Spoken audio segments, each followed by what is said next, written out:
Hello and welcome back to the Making Fire podcast. This is a podcast where two longtime besties talk about their favorite TV show, Survivor. This week we're not talking about, well, I guess we are talking about a specific season, but it's not an episode coverage, y'all. We're doing just we have a little bit of everything to talk about today. We're doing some final thoughts on Survivor 48. We are doing our opinions on the cast of season 50. We have a guest appearance that we'll get into in a minute. But before then, you guys, I have to ask, Maddie, how are you doing? I'm doing so good. We have such an agenda for the episode today. I'm so excited. Off-season coverage is so fun. I know. But this week, I have two things I want to talk about. One, hope everyone had a relaxing and nice Memorial Day weekend. I had so much fun. I went to a barbecue. And I'm glad. Oh, that's right. I forgot. I got to play a lot of cornhole. I got to use the fire pit in my backyard for the first time. I made s'mores for the first time this season. Oh my God. There is nothing like a good s'more. Just they're so perfect to me. So that was just so much fun. Just like a nice little, I don't know, getting ready for summer sort of thing. Then I have to talk about a TV show to piggyback off your media review every week. I am like 7 years late to the game, but I watched the Chernobyl miniseries on HBO. Is it really 7 years old? I think it came out like 2018. Why do I feel like that? Y'all. Oh. I know. We're old. We are old. Oh. But I had been meaning to watch it for years. I love any sort of history thing, especially like, you know, a show about it. It was so good. I was absolutely hooked. Could not get enough of it. And I obviously knew about Chernobyl beforehand, but like, what a crazy thing. Guys, Chernobyl was crazy. Like, I obviously knew about it beforehand, but like, you I don't think I fully grasped like the potential impact that could have had, and the impact that it did have, but like how devastating it could have been for the world, for Europe as a whole. Right. Oh my God. So, you know, shout out to all the people that sacrificed their lives willingly or not willingly. You know, it was Shout out to those who sacrificed their lives. not great times over there. But what I just like am in shock in so much of it, and I think it was just shot so well. I think like lead creator of this mini series, or like I don't know, one season thing, is Craig Mazin, who is behind the Last of Us show, which that's a whole other conversation. I want to talk about that too, because the season finale was this past week. Season 1 is amazing. Seriously, start to finish. Some of the most impactful episodes of television Right. that I've ever seen. Like the standalone episode with what is his name? Is it Frank? Yeah, with Frank and I don't remember who else. Frank. I've watched that back just as a standalone thing, and it never fails to make me cry every time. It is so sweet. This season of The Last of Us, it started out really good and really crazy, and I was a big defender of it. I still am a defender of it in a lot of ways, but it was kind of just not it. I feel like the pacing, this is a big critique from everyone, the pacing was not great, and only being 7 episodes was also just like, I think they could have done a lot of good things within the 7 episodes. There were just, I don't know, some big overarching misses this season. And on top of that, the next season isn't for 2 more years at least. Oh, really? Like, that kind of a bummer. You lost a lot of the momentum throughout the season, and now we have to wait for 2 years. Like, okay. At what point do we say enough is enough? Exactly. We as TV viewers do need to boycott a little bit, and this is what I'm saying. Okay, like we stood with you with your strike, whatever, but now like where's our benefit from that? Yeah, it's like, I know obviously we're still seeing the effects of that, but it's also like I think the norm now has just changed. and there's longer gaps in between things. Like, I mean, even Euphoria, that's a whole other thing. Girl, don't That get me is started with insane Euphoria. how It's been the 3 gaps. years. Yeah. You were in college. I was in college. Like, that's crazy. Yeah. So that's weird and crazy. But I don't know. I think with The Last of Us, I think one of the biggest misses is that it was kind of always set up to be 3 seasons at least, because I mean, I think they're going to do 4 seasons is what it got renewed for. I could be wrong about that. But they so clearly knew that this was only going to be half of, or like, one perspective of the story of the second game, and then to make everyone wait another 2 years for part 2 was just like, wow. You should have pulled a Wicked thing where you already have it all, and then it's like, oh, a year later, here you go. Right. And you have to imagine it gets harder, like, as people get more and more famous. I remember that being an issue with Euphoria. That's the issue with Euphoria. Yeah. Their cast is getting so famous that it's getting harder and harder to, like, schedule around Sydney Sweeney and Jacob Elordi and Zendaya. Like, these are big, like... big actors at right. this point. Yeah. So that's how I am. Anyways, if you, like me, have also not watched Chernobyl and you love a little history thing, highly, highly recommend. It was so good. That's how I am. Riley, how are you? How am I? That is a great question. I'm doing amazing, as always, per usual. I want to talk about soup today. I think just like an underrated food that needs to be appreciated. I love soup. I also love soup. I had pho last night for dinner. So scrumptious. And I don't know if this is a controversial opinion. I know it is a little. My dad and I get heated over it. That I prefer a nice bowl of pho over ramen. And that's where we disagree. Yeah, I love pho. I would do pho every single day over ramen. And I know I think that is a hot take, and I'm so sorry to everybody, but I have to appreciate Vietnamese people for what they've done. And I also, I don't know, just like, just a normal soup. I'm a big, like a chicken tortilla soup, just soup in all different cultures. The Philippines, synagogue, so scrumptious. I go to Olive Garden, get a chicken gnocchi, a nice tomato. I'm a big Toscana. Right. I love a minestrone. One of my favorite soups. In college, one of my favorite meals is when they would have at the soup bar, they would have minestrone, and then they'd also have bread bowls. And then I would sort of cover the bread bowl, warm it up a little bit, put some cheese in it, and then put the minestrone in it. So scrumptious. One of my favorite meals. I just love soup, and I think soup needs to be appreciated more. I don't think we as a community talk about it enough. I could eat French onion soup every single day and so be happy. Scrumptious. That's my favorite soup. So just get into soup a little bit more. That's all I'm saying. Like, love it or leave it. You know what I can't get behind? Cold soup.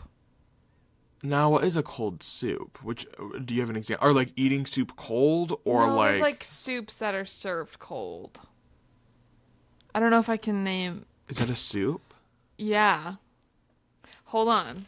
Cold soups. Cereal. Gazpacho. Chilled corn Got soup. it. I see where we're going. Some people also do... tomato cold soup. I don't know. Some of these sound really awful. Chilled cucumber soup. I love a warm soup. I think, and you know, it's crazy. We're going into the fall, and I'm still craving it. I just think we're going to the summer. We're going into the summer. Sorry, Maddie and I had a very in-depth conversation about seasons earlier. We're going into the summer, and I still just love a soup. So get into the soup game. I think my media, a quick media talk about this week. I have been listening to a lot of music. Okay. I think a go-to album right now is Mayhem by Lady Gaga. So if you haven't listened to it, listen to it. I'm trying to get day of tickets when she comes to the major city near me.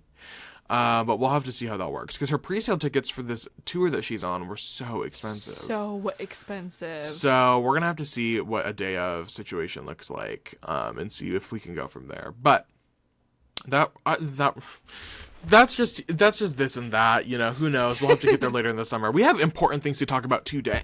We have the most important thing. Something that we've been looking forward to all season. All week. I've been crossing down the days until I get to see this. We have a special guest this week. She doesn't know she's a guest. No, she doesn't know she's a guest, but it's just a special moment for us here at the Making Fire podcast. For those who are new fans, well, I guess it's not really that new because we just started the tradition with season 47. Mm-hmm. At the end of season 47, Maddie and I really wanted to know about Sam's eating his daily diet. Oh, because he was a picky eater. Yes, he was a picky eater. But he's not a picky eater. He No. just hasn't tried a lot of things. Yes. And he eats for nourishment, not for enjoyment. Right. And so we were like, I really want to ask him about this. And we said, you know what? Sometimes it pays to, like, pay your way to the top. Like, spend that money, get what you need. So last season, we bought a cameo from Sam from season 47, and that was so fun. And this season, of course, our fan favorite, we had to hear from Star. Yes. And so we do have a cameo from Star, and we are going to both live react to it at the same time. Now, so the context of this cameo, our Sam cameo was directed to both of us, but Star's cameo, you know, Star, we wanted a motivational speech from Star. And so that's what we did, but we needed a topic for her to talk about. So this cameo is it's directed from me from Maddie. Even though we both... Via Star. Star is giving me a motivational speech. In this year of 2025 of our Lord and Savior, I have had terrible car luck. I have had 5 cars in the first 5 months of this month alone have some sort of malfunction while I'm driving it, a sort of a major malfunction. And I'm currently in the process of buying a new car because my beloved PT Cruiser that I've been driving for like 4 years is no longer at the ability to drive it how I needed to drive it. So R.I.P. Rosie. R.I.P. Rosie. That is just the context of this. Is we asked her to give me a motivational speech, a little pick me up about my car situation. Let's get into this cameo. Y'all. Hey, what's going on, Riley? This is your fave from Survivor, Star to me, coming to tell you 5 car breakdowns is crazy, man. I can't believe that. Your friend Maddie told me to tell you that everything's gonna be okay. But not even just that, we just want to put a smile on your face, even if it's just for a little bit. So here we are, we're gonna try to put a smile on Riley's face right now. Put a smile on your face, put a smile on your face. You look so much better when you smile. And I know you look better than me, because look at my eye. Everything will be okay. I hope I can see tomorrow. I hope I can see today. But Riley, I want you to know that I hope you get your car stuff taken care of. I hope you get some ample amount of money out of nowhere and you get you a new whip, and all these car troubles goes away, because I know how frustrating it can be with car troubles. Trust me, I understand. So that's why I came to tell you that it will be okay, Riley. Don't worry about it. Maddie loves you, I love you, we love you, and we gonna figure this out. And you know what? She put a smile on my face. What did she say? He gets some money out of nowhere? Yeah. The pink eye reveal was not what I was expecting. That was crazy. They need to start doing that on Drag Race. I don't know if it's pink eye. Maybe she has a sty in her eye or something, but that was a crazy reveal. I was not expecting that, if I'm being honest. Do you feel uplifted? I do feel uplifted, and I do hope I get a crazy amount of money out of nowhere. That would be great. I'm glad that she's manifesting that for me. New whip. New whip. Star, thank you so much. We're so happy to have you on the pod. Love your shirt. I love the sunglasses, too. Me too. I love the jungle. It looks like somebody was recording for her, which I think is funny. I love the, like, finger right up to the camera. Right. I'm obsessed with Star. I didn't even have words. Her. I couldn't even, like, process what was happening. It was so... I know she's being showered in so much love. So much love, and she speaks so fast. I'm like, oh my god, it's just thing after thing after thing. She gets a lot in that 54 seconds. I'll give her that. Yeah, I don't know if she could have gone on much longer. Right. Frankly. So fun. That was so. I appreciate the love, Star. I appreciate the. But yeah, that was our Star cameo. It was everything I'd hoped it would be. And more.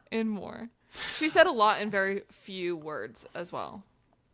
While we're on the topic of Survivor 48, talking about Star here. We're just going to give our closing thoughts. Usually this is a whole sort of podcast dedicated to our closing thoughts on a season of Survivor, but we have Sorry to the cast of season 48, and we're going to talk about a couple of more important things to talk about with this Survivor 50 cast. Yeah. So we're just going to give a quick overview, final thoughts as we wrap up the season and enter our off-season coverage, you know. Do you have any closing thoughts? Yeah. I guess, like, thinking of the season from start to finish, I almost wish I think things could have been so different.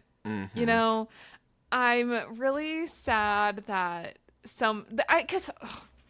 words. There were a lot of big, fun characters that had potential this season, but due to the unfortunate nature of how production sort of lined things up in the beginning and whatnot, and other little twists along the way, they all just fell too soon. And I think, thinking back about how, you know, I think I didn't appreciate the pre-merge enough and, like, the saneness of it all. I think at the time I was like, oh, this is so a lot.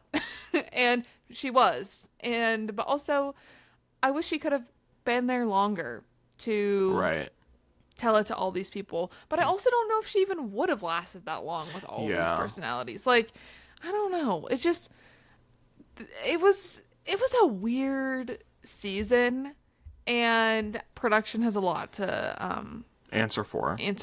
Yeah, they're at the root of most of the problems, I would say. And I hope that this being so negatively received by the fans is, like, also kind of a wake-up call in a lot of ways. I just think they, at this point, have pushed the fans so far into things that we're just sort of, like, putting up with at this point. And then with as interesting like people wanting to play the game as interesting, it just kind of was a recipe for disaster. And I'm grateful to have had the podcast to talk about all of my thoughts on everything, because otherwise I think I don't know how much I really would have been keeping up with the season, frankly. I think you saying that production has a lot to atone for. I think that is the overarching problem with this season. I don't know if you saw, but somebody on Reddit went in and listened to all of the sort of postseason, like, press release, as, like, the final 5 were doing their things with a bunch of different outlets, and then somebody screenshotted that, put it on Twitter. So if you want to find it on Reddit, the Reddit user Matt RFS posted it on the Survivor subreddit, and then reality_onmad2 on Twitter screenshotted it and posted it. So if you wanted to find those, but basically it's a lot of you can't even see that on my screen, but so they said, been listening to exit interviews this morning, and the reason the season sucked is that the editors fabricated a season that didn't exist. And basically it sounds like the relationships were really confused. Like, it was really back and forth. Camilla and Kyle weren't really working together until after David was voted out. David was Kyle's number 1 for a long time. Really? Yes, people did see Mitch as a threat. Mitch was seen as a very big jury threat and was taken out, not just because he was the bottom of the alliance, but he just he was likable, and he was the clear underdog in the final 5, and everybody was in a consensus that he needed to go because he was well liked by the jury. Star was messier. Star didn't get a lot of screen time, but she was messier than perceived. She did a lot of back and forth between people.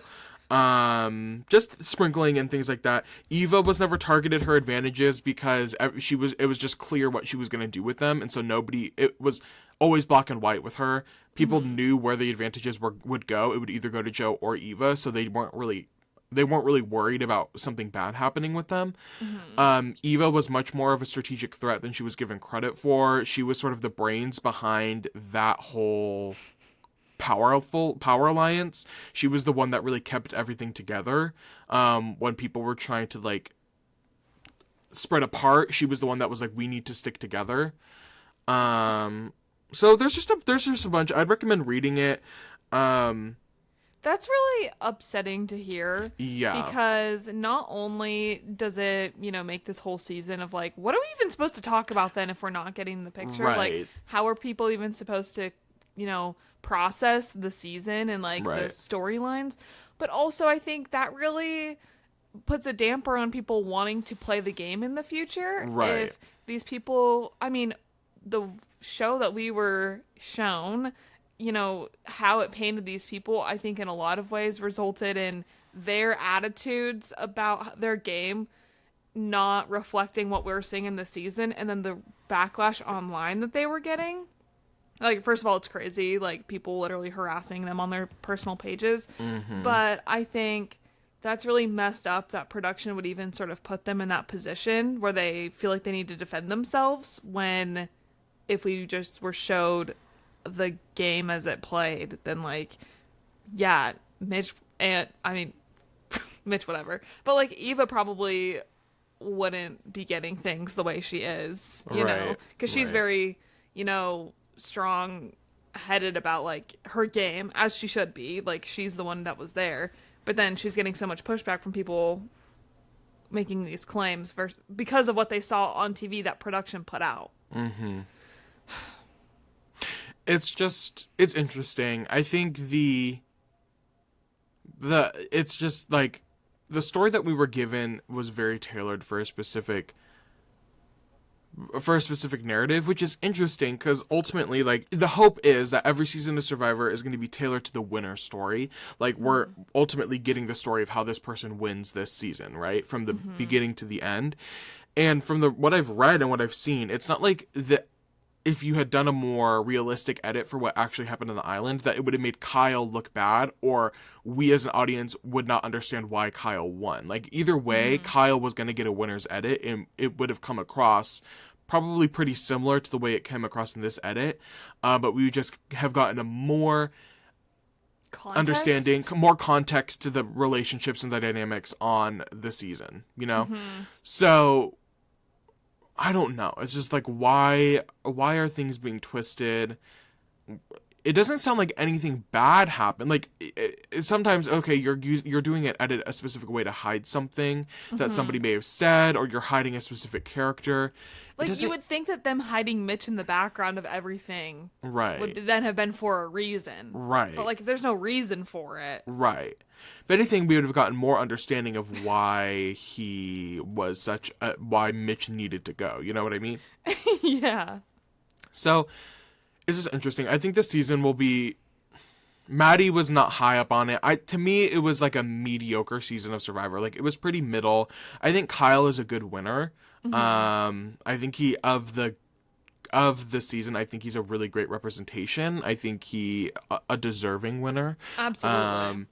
I just think it was a weird season of Survivor. The pacing felt weird. We had we had like a really chaotic beginning, and then it slumped for a good portion. And then there were some pop-ups at the end, but I don't think it ever hit. It peaked really at that final four vote: Justin, Mary, Say, and Cedric. I think that was really like peak Survivor 48. It was like, oh my god, this is insane Survivor. Like, this tribe is messy. Yeah. But then we have a tribe swap, and those characters that we came to love in the pre-merge were never really able to catch their footing in the post-merge, Yeah. So it just felt lost. It felt like the narrative it didn't know where to go after, like, Say left, and after Thomas was also a really good pre-merge character. Thomas ends up getting blindsided, and it felt like we were picking up the pieces of a puzzle they were trying to build, and it fell halfway through. You know what I mean? Yeah. And I think, the advantages were also extremely frustrating in people losing their votes, like, and then turning around and getting voted out. Like, it just was like, I don't know, swing and a miss at every point where there could have been something more interesting. Hopefully Survivor 49 gives us a more refreshing take.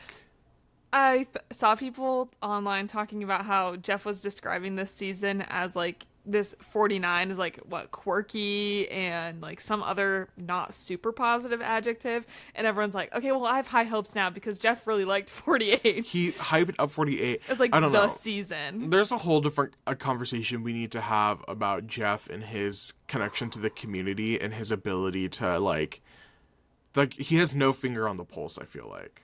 He will defend every single decision, even if it is a terrible decision.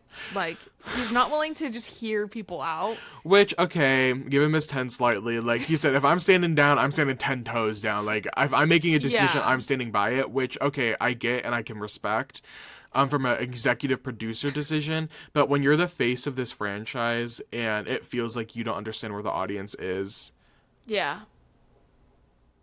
your audience is young. Like, it's a different demographic. Like, I feel like it's a lot of people in their 20s watching this show on a weekly basis and who are talking about the show. If this isn't how it was 15 years ago, 20 years ago, when people were sitting down with their families and watching after dinner, and like it doesn't, at least, I don't know, maybe it's just the communities that I surround myself in, but I'm like, a lot of the people watching your show are independent people, you know what I mean? Yeah. Like it's not, there's not like a family aspect. I don't know. So I feel like Jeff doesn't know what the Gen Z want. Yeah, I think Jeff needs to just not telling him to like take a step back from the show, but I think he needs to take a step back and try and view things genuinely from the fans' perspective and in not a defensive way. Right. Like, try and see where the fans are coming from without like trying to defend every single move or every single decision. I mean, obviously we love this show. If Maddie and I did not, amongst hundreds of thousands of other people, love this show, we would not be talking about it every week on social media. We would not be like having intense conversations about it if we did not love the show at the core of it, right? And if we didn't care. Right. Like, we don't want the show to flop. Like, we don't want to watch a Survivor and claim that it's boring. Like, we want to enjoy the show. We love it that much. I want to be watching a season and be able to tell people, oh my God, you have to watch this season. Right. It's so good and so crazy. Right. As we did last season. Right. Where I was telling everyone, hey, you got to get on Survivor.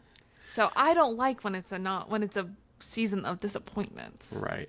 One of my friends, shout out to Cavani, she texted me and said that she finally started watching season 48. Winner, she did not win. I was trying to think of my little college survivors. She did not win, but she was like fan favorite one, player of the game. Anyway, during the pre-merge of Survivor 48, I was like, you need to watch this season. And then she was like, I will get to it. And then she just started watching it. And she was like, the pre-merge is she was like, it's fine. And I was like, I'm just warning you. Form your own opinion. I don't want to spoil it. I liked the pre-merge of the season. The post-merge did not deliver where I felt like it needed to deliver. So I'm just giving you take that with a grain of salt. That recommendation I gave you a couple months ago, take it with a grain of salt. Yeah. But yeah, in the hands of the fans, we need to talk about it. Ooh, okay. I want to know, before we start, just your overall, how do you feel about this casting? And the whole in the hands of fans thing. In the hands of fans, I think that's booty cheeks. I think we've been talking for literally months at this point where I'm like, it feels like it's the illusion of choice. Like, I feel like you're putting it in the hands of the fans. If it was really in the hands of the fans, let us choose the cast. Make a second chance ballot and let us choose. Which makes sense anyway, because you released the cast before they went to film anyway. You know what I mean? And yeah, actually, speaking of the Survivor Reddit, I had to fully mute it because of all these leaks too. Oh, Survivor Twitter was going crazy. People were just talking about it like it was a known fact. And then I just started telling myself, well, okay, so my tea was that I was trying to avoid it at all costs, and I did a pretty good job of avoiding it. A lot of this cast was a surprise to me. There were a couple people within like the Monday, Tuesday this week leading up to Wednesday where it just seemed like people were like, this person's on the cast. I would say 90% of this cast I was like shocked to see. I think some of the lists, I was gonna say some of the lists that were released were completely accurate. Were accurate. A lot of people were, but there were still a lot of people that I was just like, people are being like, it was rumor, you know what I mean? Like people, like, I actually have a list here. We can talk about it before we get into the depth, but okay. So my first perspective yesterday was Wednesday. We're recording on a Thursday. When this cast came out, my first thought was, Yeah. very interesting, very demure, very cutesy.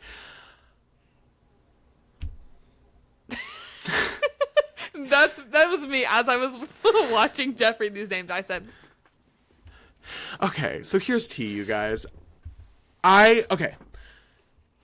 Initially, I was just like, not that it's lackluster. There's some people who I'm so excited about. There are some people who I'm like, why are you back? There are people who I'm like, I'm glad you're back for your 5th time. I'll always watch you on my TV. Yes. But then there's some people where I'm like, girl, this could have been somebody else. You know what I mean? So it's okay. My honest first reaction when I saw the cast, I was like, okay. That was my first reaction. Okay. Then my second reaction is, where are the people of color? That was sort of my follow-up. I was like, sort of, what happened to this 50% BIPOC initiative that we were claiming to hold on to? Which is putting a little salty taste in my mouth slightly, but that was my second thought. My third thought was, well, my third thought was, okay, if this is how the cast was going to be divided, like if this is where you were picking people from if you were picking one person from season 1, half of the cast is from season 46 and up, right? If this was what the divisions were, I was like, okay, I'm not mad at the way this cast was picked based on how they did the proportions of where people were coming from. Does that make sense? Yeah. There are people, I'll just say, and I'm going to say it and we'll get to them. I'm the only 2 people on reflection that I'm like, why are you here? Coach and Jonathan. And I think my opinion on Coach is 50-50. My opinion on Jonathan is, why are you here? Why are you here? We have one person from season 41 to 45, or 41 to 44. You have one person representing all of the beginning of the new era. It's Jonathan.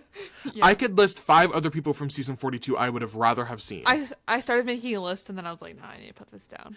5 other people I can name probably everybody else in that cast. Ricard, Shan, Tiffany Seeley. Right. Just from 41. Just from 41. For 42, if we're putting winners on, I know you hate her, Marianne. Marianne, Mike. I was going to say Mike was Lindsay, Omar, Drea. Drea, these are people. 43. I mean, 43 is a little. But Jesse. Okay, so let's get into this before we get into the cast. Sorry, not to jump. What were your initial thoughts? When you first saw them? I was also like you said, I am excited to watch some of these people again, and I think it will be interesting to see them in this sort of newer, updated format of the new era and against some of these new era hires, you know, like people, I don't know, I feel like it's just different now. Such as, like, and I mean this in the nicest way possible, I just don't want to see these people again. There are some people I am very excited about seeing some people. I just think of these people brought back from the old era, it's just like, these were maybe choices that I wouldn't have personally made. I think maybe like one of these people, or like, I don't know. I just think there needs to be a mix because there's so many people from all of these seasons that you could have brought back. And that is my thought on that. The new era casting is actually crazy to me. I'm so sorry. I do not need to see 3 people from 48 and 2 from 49. Right. I'm sure we'll get there. Just give me Camilla. I don't think there should have been. I don't think I need to see Kyle or Dee, frankly. Right. Like, why are we? If we were putting winners on, if we were going to do winners, there should be more of them. If you're going to put them on, make it a more balanced thing. But of the new era winners, I would have rather seen Rachel than Dee. Absolutely. I would have rather see Jam Jam than Kyle. 3. I would have loved to see Jam Jam back. 5 people of this cast from the most recent 2 seasons is beyond wild to me. Right. Like, this should have been... you cannot give me a single good reason as why we should see Kyle back, frankly. He is a winner of a recent 2 season. He Right. had his story. Bring on, like, and even Joe. Joe had his moment. I just love Camilla. Like, this is the perfect opportunity to bring someone like Camilla. And then Right. also more people like Camilla from the previous New Era seasons. Right. It's just like, why is it so heavy in some of these choices? For me, I'm like, I don't know. I keep bringing him up. I just kind of, like, on reflection, however many years that was, it's been 3 years since. Mm-hmm. If it was between like a Joe and a Mike, I would have rather had Mike from 42 than Joe. Ugh. Well, because he's a very similar archetype. Story, very similar archetype. And we haven't seen Mike in a while. No, I would have rather seen... It's just, we just had basically Kyle and Joe's whole season. Right. And Camilla, really. But, like, I think the emphasis on those two, why are they both back? There's so many... Like, you're telling me that there's no one else who wanted to go that could have filled these spots? That's not true, frankly. I've just heard and seen all over my TikTok that Survivor production handled this casting horribly. Yes. Okay. So, first of all, to play a quick devil's advocate, as much as I have my beef with the Survivor production, it is custom.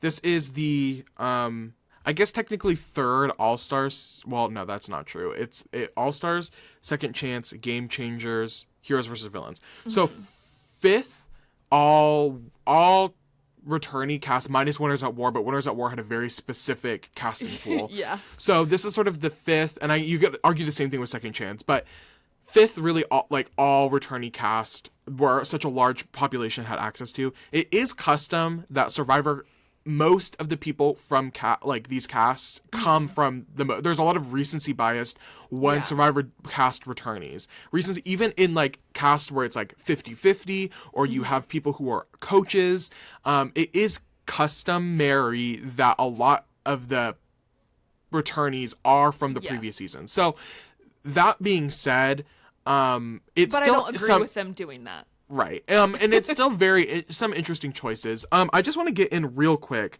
And shout out to Austin, my friend Austin. He has been following casting for the last couple months. He has been I told him, I said, I don't want to hear any of it. And I felt bad because he wanted to talk to me about it so bad. And I was like, I don't want to hear it until the cast is announced.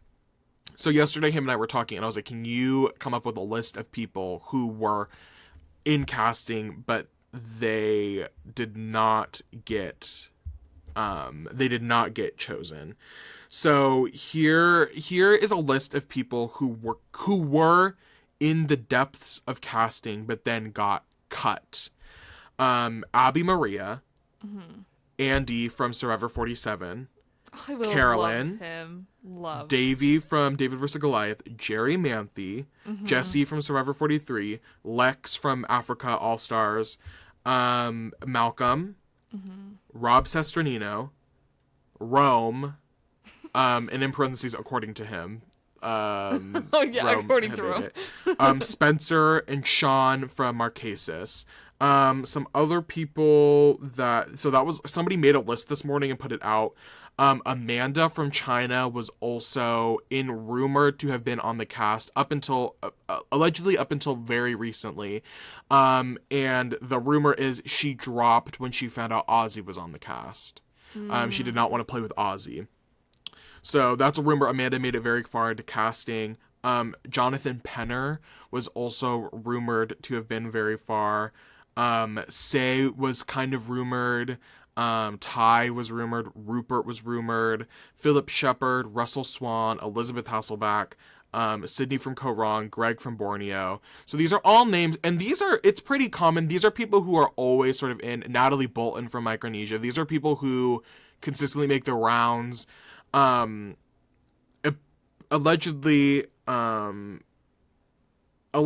for a while, it was rumored there was going to be no winners on this season. It was going to just be people who had not won. But then Austin said Dee's name came out of nowhere.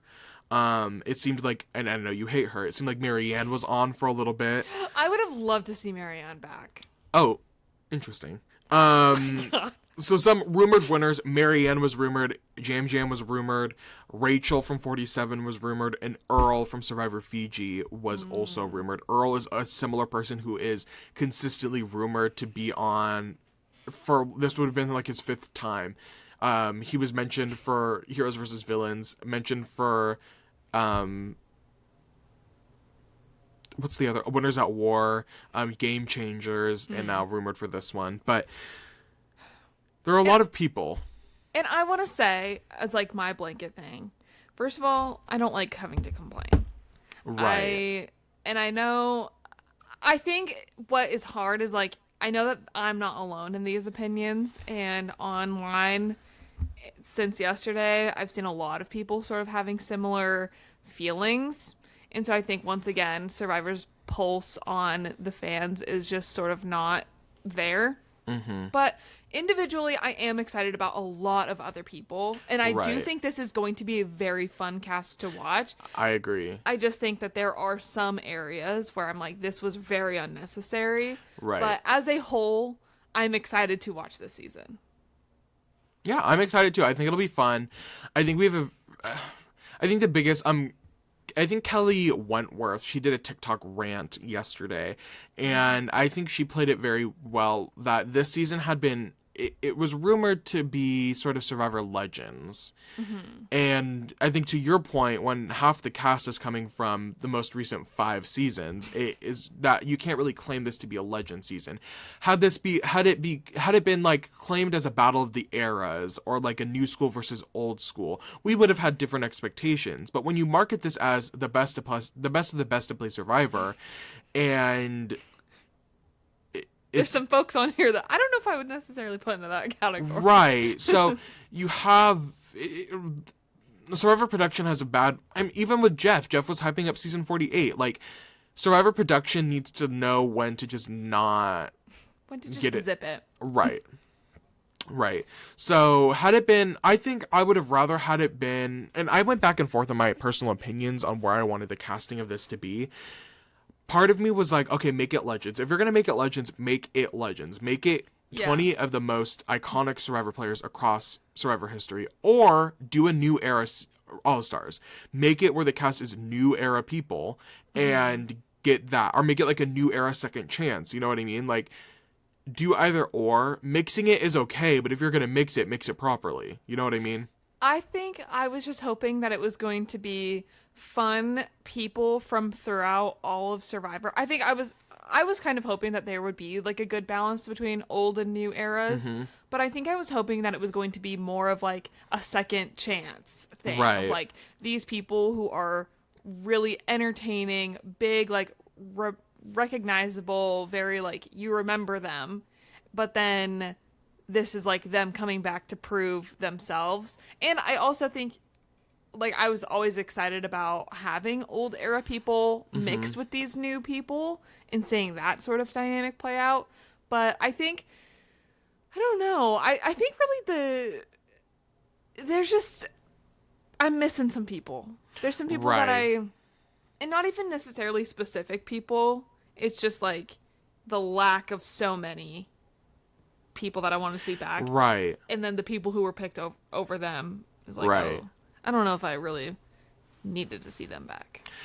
I think there'll be some fun. I think so we have a lot specifically of our old school people. There are a lot of people who already have relationships with each other, which I think is going to be spicy, mixed with the new era people who definitely have relationships with each other. This new era, Survivor 40s, have like relationships with each other like no other era of Survivor, I feel like the cross-contamination between the 40s. It is a community. It is a community. So I think there are some really interesting interpersonal dynamics that will come into play this season, which I think will be fun. But yeah, we can just start getting into the season. I think that was sort of our overview of everything. We have a record-breaking 24 people on this season of Survivor.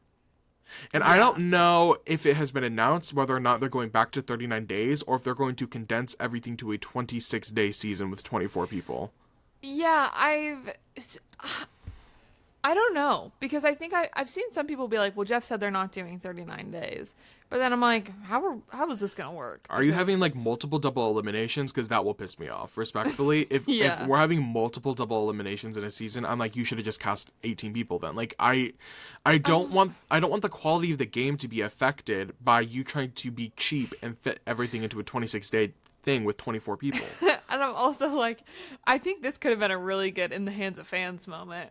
Right. For us to sort of, vote on that, and then maybe that could help, some other decisions.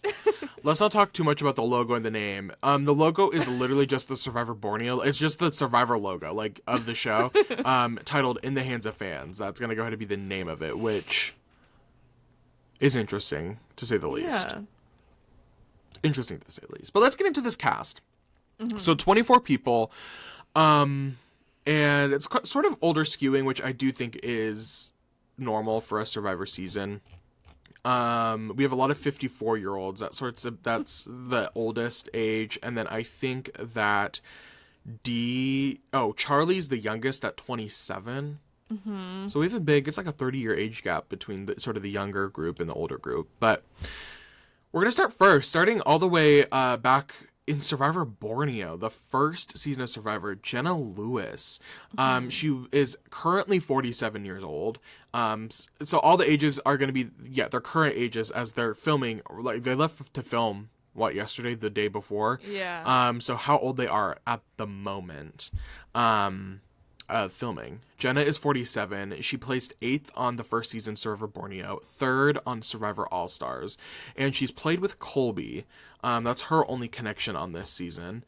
But it's pretty... Jenna, I think, is most known for her All-Stars appearance. Not that she was sort of boring on Borneo. Obviously, she was well-liked enough to get brought back to All-Stars, but she... was part of the Pagonging in Borneo, which is the first instance of a tribe being not decimated, but like the other tribe had the majority, and just they got rid of all the Pagong people, and Jenna was on that list. And so Jenna gets out.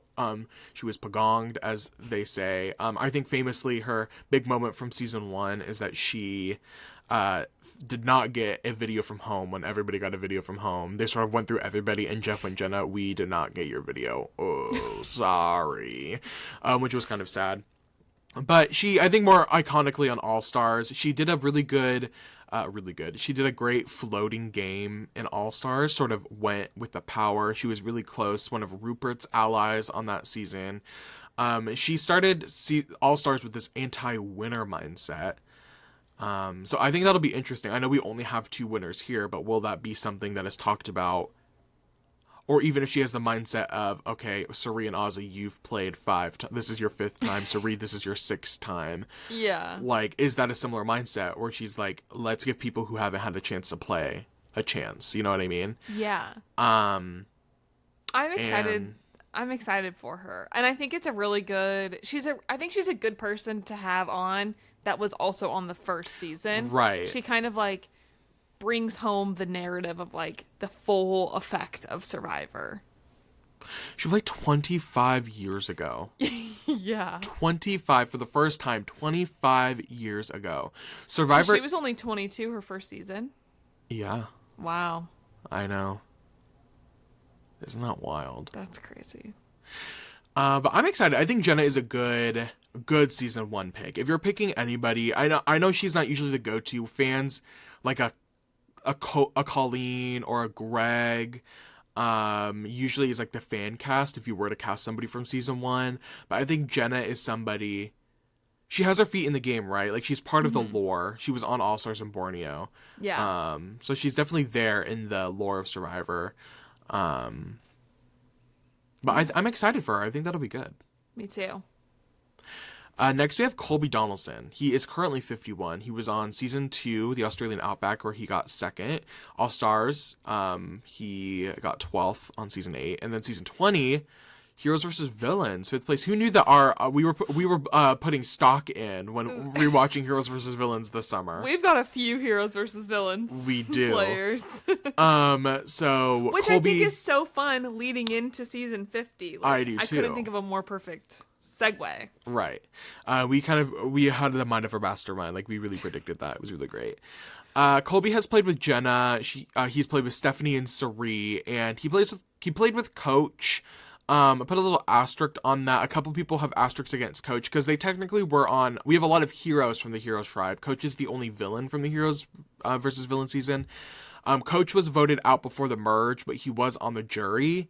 Colby made the jury, so technically he has been on the same. He's been on the. He knows him. He knows him, but they never played together. But they were on the same season together, so that's that there.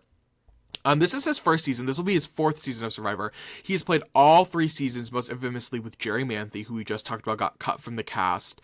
This will be his first time playing without her. They sort of have a very iconic rivalry. Colby got Jerry the first time, and Jerry sort of got her lick back in Heroes versus Villains, All Stars a little bit. So it's a good back and forth. It's a good rivalry, but she won't be here, so it'll be interesting how he'll act without his foil character, you know what I mean? Like somebody that he's been known to play with. Colby is one of the first of this archetype, the all-American hero. He is a challenge threat. He's charismatic. He was the hot man of the early Survivor days. He was the eye candy. Infamously, he said Jerry looks at him like a chocolate bar, and he said, "But I ain't no chocolate. I ain't no Hershey bar." I think that's one of his famous quotes. He's like, "She wants a piece of chocolate, but I ain't no Hershey bar." That's his famous line.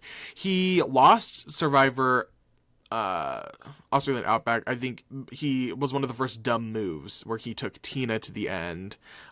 He could have beaten Keith, who he voted out third, but he instead took Tina and lost to Tina. But that was it. He didn't have much of an impact on All Stars.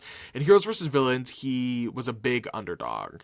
He was on the outs. He was the last hero standing, and that was sort of it. He's played all different roles. He's played the majority, the comp beast, the big dog. He's also played the underdog. And I think he's most recognized as a hero, but that's iffy. I don't know. He's had his moments. Yeah, I don't really have a lot to say about him, but I don't know. He's one that I'm just excited to see, like, against the new people.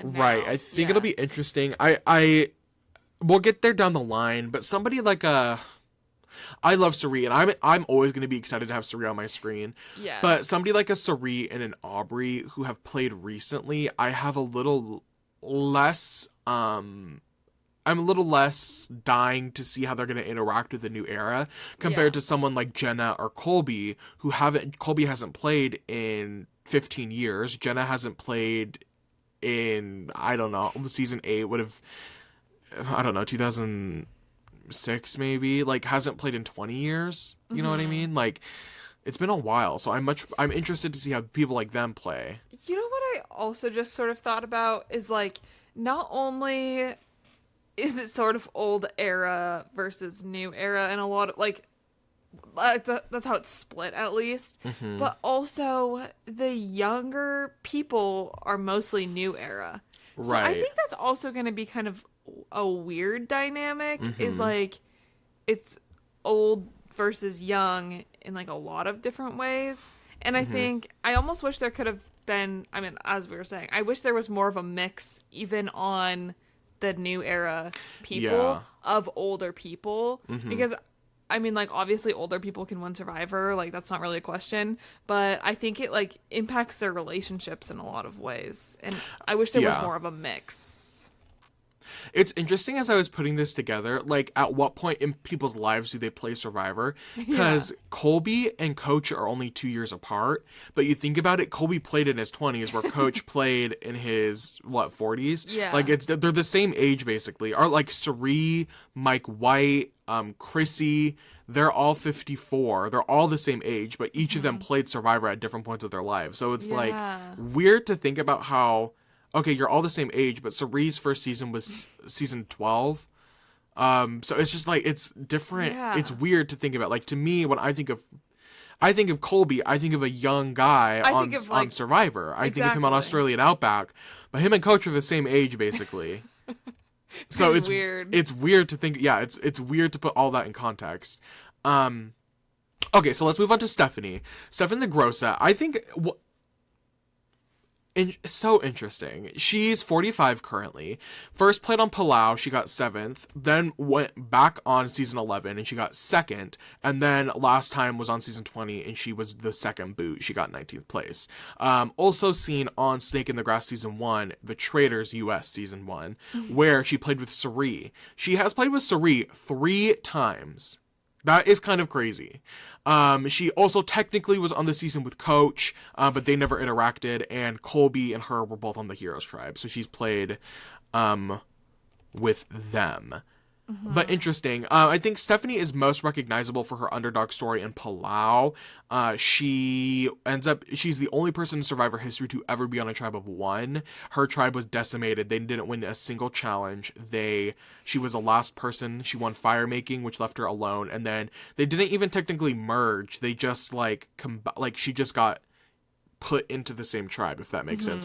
Because she was the only person left. She immediately gets brought back for Guatemala after Palau because of her story. Her and the other guy, Bobby John, I think is his name. They were the last 2 members of that original tribe. They get brought back as captains for the first time Survivor ever did that twist, a captain's twist. And she plays a much more cutthroat, sort of villainous game in Guatemala. A lot of people on that season did not like her and how she played. She ends up losing in the final Tribal Council because of the blood she has on her hands. People just weren't happy with her. So honestly, her better game in Guatemala was a more villainous game, but she is more recognizable for her underdog heroic storyline, so that's why she gets put on the Heroes Tribe. And that's sort of it. After Heroes vs. Villains, her early boot in Heroes vs. Villains, we haven't really heard from her since the last couple years when she's played a couple other reality shows, with Suri notably. But really, she hasn't played since season 11. It's been quiet from Stephanie. I think it's interesting that she was on Traders US season 1. Like, that is such a big gap, and it feels kind of random on a TV show where they try and pick like pretty notable people, like recognizable people. So I think like her being on this season is interesting in this whole like resurgence of her in like the pop culture. Yeah. But once again, I'm like, okay, this is your 4th time playing. I don't necessarily... I'm not like the most excited about seeing her back. Right. If there were other people who I would have rather had Jerry for a 4th time. I would have rather had Andrea for a 4th time. There are other people who I would have rather had for a 4th time. If you were going to put somebody on for the 4th time, Stephanie would not be high on my list. I do wonder... One is to assume that her and Suri are friends since they've played so many times together across so many years. I am to wonder if Suri signs on, because Suri honestly probably has the biggest target out of everybody on this cast. Does she say, if you're putting me on this season, put Stephanie on too? Oh yeah, that's a good point. Hey, I'm not saying who's to say. That's actually a really good point. Who's to say, who's to know? I do think they had a working relationship together in Traders. I do think they are friends. So who is to say that Suri said, if you are putting me on this season, I need at least some cushion. I need a Stephanie on. I need somebody who knows me. I need an Aubrey on. Her and Aubrey worked together, maybe not close, but they were both on Game Changers together. So, well, not to jump ahead to Suri, but it's interesting to wonder is because you're right. I think Stephanie, we have a couple Survivor It girls on this season. I think every five or so seasons there is somebody who gets sort of, you're put in the Survivor lexicon, right? Stephanie in her moment was the moment. Like, Stephanie was a face of Survivor for a good 5 seasons, for a good 10 seasons. Survivor 10 to Survivor 20. Like, Stephanie was one of the most recognizable Survivor players. So in the moment, it's understandable why, but now it is it's an odd choice because I do feel like Stephanie has kind of gotten lost to the narrative of Survivor. You know what I mean? Yes, I agree. In the 28 seasons since her last season, you know? Yeah. So it'll be interesting. Let's get to the talk of the town. Suri Fields is back for her technically record-tying 5th time. Boston Rob was a coach for a 6th season. She is actually gonna have played 6 seasons of Survivor after this season. Suri is 54 years old, which is younger than I thought. Again, with the age thing. I do. Younger than I thought. She's only 54. First season was Panama. Season 12, Exile Island. She got 4th. She then came back for Micronesia, Fans vs. Favorites, season 16, where she got 3rd. Heroes vs. Villains, she only got 17th. And then Game Changers, she did get 6th place. Also seen in Snake in the Grass season 1. I did not watch Snake in the Grass, so I don't really know what happened there. So I just said that they were on season 1. She won the Traders season US season 1. She was on Big Brother 25 a couple years ago, where she made it pretty far. And then she has been announced that she's on Survivor Australia versus the World. This has been filmed, but it hasn't aired yet. Yeah. So she's getting her bag. She's played with Stephanie 3 times. Technically, she's played with Coach. But again, Heroes vs. Villains, they never met each other. She's played with Colby once, Aubrey once, and she's played with Ozzy twice. This will be their 3rd time. Yeah. I think I have really mixed opinions about this. That leaves me to be in a neutral position, I think. Right. Where, like I've said, I think this decision to bring her on, I see how it makes sense, and I also am like, okay. Like, yes, she has played so many times where I do not think that I need to see her again. However, I do understand her relevance, not only in Survivor in general, but and just in reality her recent reality TV ventures, like in the present time. Right. So I think this decision makes sense. Even though I wouldn't necessarily pick her myself. Right. And it's also interesting, her relationships with She's many of the them. most connected person on this season. And I'm like, I just don't know if I also want someone with that many connections like that. Like, having played with these people. Right. Like, I think that's also different than, like, knowing them out and about. Right. Like, I don't know. In conclusion on Suri, I am neutral on her being on this season. I think I understand why she's here. I think that's still a hot take. Really? Suri's fan base is huge. Suri has been loved since season 12. Like, she is never not in the... People always want to see Suri back. Yeah. Like, and it makes sense. Like, you're right. Of her pop culture relevance at the moment. Like, she's been on so much reality TV the last couple years. But there's a reason why. Like, she's very good at the game. She's very good at strategy. She's very good at the social game. Like, she is really good. She's really good. She's like really good. So I get why she's back. You're right. Like, I get why she's back, but I also understand, and like, it's just a mix of like, if it's a legend season, of course you're gonna have Suri on it. Yeah. But it's not a legend season because half our cast is new era people, you know. So it's like, okay, if it's not a legend season, does Suri need to be on again? Who knows? But But I'm never going to be mad about it. Right. If you're watching this podcast and you don't know who Suri is, just a quick rundown. Suri is most commonly referred to as the best player to never have won Survivor. I think amongst majority of fans, she is known as that.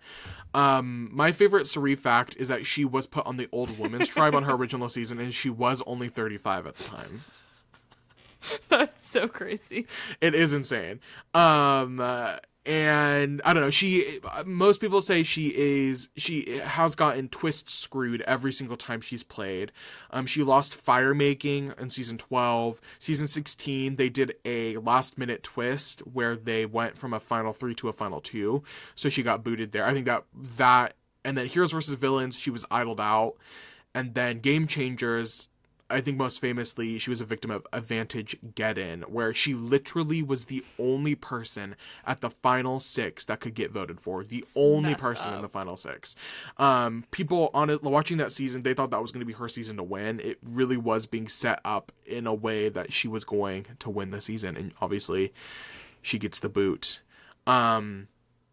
But yeah, I mean, if you don't know about Suri, look her up. Her resume speaks for itself. There is a reason why she is on this season. She is just that good at the game.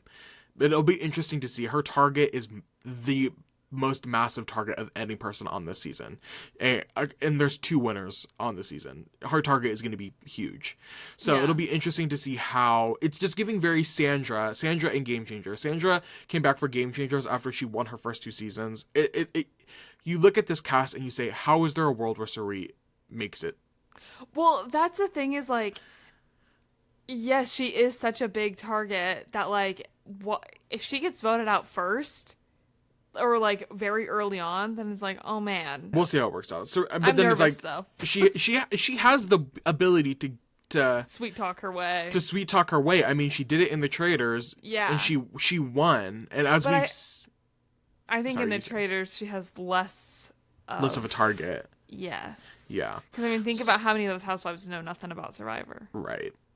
So it'll be interesting. I hope she does well. I hope there's a reason she's back, and it'll be interesting. So, jumping to the next one, Ozzy. Ozzy's back for a 5th time. He is currently 43 years old. That's crazy. I know. First played on Cook Islands, season 13. He got 2nd place there. He was then on season 16, Micronesia, Fans' Favorites. He got 9th. He played on season 23, South Pacific, where he got 4th. And then most recently, he was on season 34, Game Changers, where he got 12th. He's played with Suri twice, Aubrey, and Coach. Him and Coach. I think the most interesting relationship, and I don't know, I might be overthinking it. I think the most interesting relationship is going to be between Coach and Ozzy. They were both on season 23. They were the 2 coaches of season 23. They were the only 2 returnees on that season. And Coach and Ozzy had very different experiences on that season. And we'll get to Coach when we get to Coach. But Ozzy... he's the first of his archetype. He was sort of the first island boy. He is a challenge beast. He's won 8 individual immunities across his 4 seasons. He won 5 in his first season. So he has tied the record, for that title. He won 2 battle back competitions in South Pacific. They had the Redemption Island twist. So he won his way back into the game twice. I think it's probably commonly known, had he won the final immunity challenge in South Pacific, he probably would have won that season. Whether he had been against Coach or Sophie or Albert, whoever in that final 4 he had been against, he probably would have won. My favorite Ozzy fun fact is that all 4 seasons up until this point, the first 4 seasons he played were all different formats. All newbies, half returnees, coaches, and then all returnees. I think is so interesting. Another fun fact I love about Ozzy is that he and Boston Rob, even though Boston Rob has played 5 seasons now, Ozzy has played 5 seasons. They have never played a season together. That is so interesting. I know. And yeah, I think Ozzy's issue across all of his seasons, he's a very strong person. He's very likable. Depending on what season you watch, he has a problem. He's constantly being targeted. He finds himself in the minority all of the time. He finds himself being targeted by the strong majority every season he's on. And so it'll be interesting. And notably, he did fall. I didn't even talk about the Black Widow Brigade for Suri. The most recognizable alliance in all of Survivor men on history. Survivor have never recovered. Never recovered. I can't believe I forgot to talk about that. Suri famously put together the Black Widow Brigade. Ozzy being one of the victims of the Black Widow Brigade. So it'll be interesting to see how they interact with each other. Yeah, that's Ozzy. Do you have any opinions on Ozzy? I'm fine with Ozzy. Once again, I'm like, I just don't know that I need to do back a 5th time. But like, Ozzy's somebody... He's very classic Survivor to me. Right. Like, if you're going to have a legend, have Ozzy on. Yeah. Ozzy's somebody where I'm like, what more do you have? That's where I'm also thinking. I think it will be interesting. I've not seen like what Ozzy necessarily looks like now. You know, he's in his 40s. He's in his OnlyFans era. Fun fact. Okay. Maybe that'll be the subscription we pay for, or maybe that'll be the thing we pay for at the end of this season 50. No. You want to get Ozzy's OnlyFans? I think I'm gonna have to pass on that. Okay. But I just think, he hasn't. How old would he have been on 34? 34, he probably was 33 years old, probably Like, in his mid-30s. I think he just is going to have a different game now that I think could be interesting potentially. Like, Right. he's not one of the youngins at Right. this point. And I don't know if because of that, maybe he'll sort of, like, be on the down low a little Right. bit more, less of a target. But sure. Yeah, I think, like, again, we're getting to that point where I'm like, okay, I've seen you recently. Like, Jenna, Yes. Colby, and I would say even borderline Stephanie. I'm like, okay, I'm excited to see you in this new world. Like, I you have had a lot of personal changes since your last time on Survivor. Honestly, you could argue the same thing for Cirie. Cirie is now entering the game as a winner of a reality show. Like, there is a different, she's entering on a different headspace, right? She Yeah. doesn't have to win this time. She's already won something. Honestly, or obviously you want to win Survivor. Yeah. But she is coming in a different lens. Like, she has that medal already, right? Yeah. Where we get to, not to jump ahead, an Ozzy, a Ben, maybe even an Aubrey, I'm like, okay, what more do you have to offer? At this Like, point. what's your story? Like, what's gonna change? You know what I mean? Yeah. So it'll be interesting. Let's get to Coach. Let's. Coach is 53, which again is, I'm like, why did I think you'd be older? He's 53. Does feel like he should be older. Right. He felt old in token sheets, Right, but he was only like 30. which is Not 30. He would have only been like, I don't know, probably, anyway. which is late crazy. 30s. I know. Coach was on Survivor Token Sheen season 18. He placed 5th. Heroes vs. Villains, he placed 12th. And then South Pacific, he placed second. He has played with Colby, Steph, and Cirie. Again, asterisks against all of those names because they never really interacted on Heroes vs. Villains. And then he obviously played with Ozzy on South Pacific. Mm-hmm. I'm going to be honest. I don't need to see Coach again. And I know a lot of people love Coach. He is one of the most recognizable characters across all 48 seasons of Survivor. For the good and the bad, he is one of the most recognizable, most iconic characters. Yeah. I don't personally mess with Coach, personally. And I don't think he's... I don't think he's going to be hurt at me saying that, respectfully. I don't think he'll be hurt. I don't need to see him again. No. I feel similarly to you. I'm just like, I don't know what Coach has to offer for a 4th time. I don't. His game, okay, and I'll give him his 10s. I wrote this down. I'll give him his 10s. I feel like he has had strategic improvement across all of his games. I feel like each season, although his placement was worse in Heroes vs. Villains, I think each season he gets better. He has gotten better at his understanding of him in the game of Survivor. He understands his positioning, right? I argue that his South Pacific game is his best game, even though his ego, yet again, I think his ego is the thing across all of the seasons that ends up biting him in the ass. His ego is his losing point in South Pacific.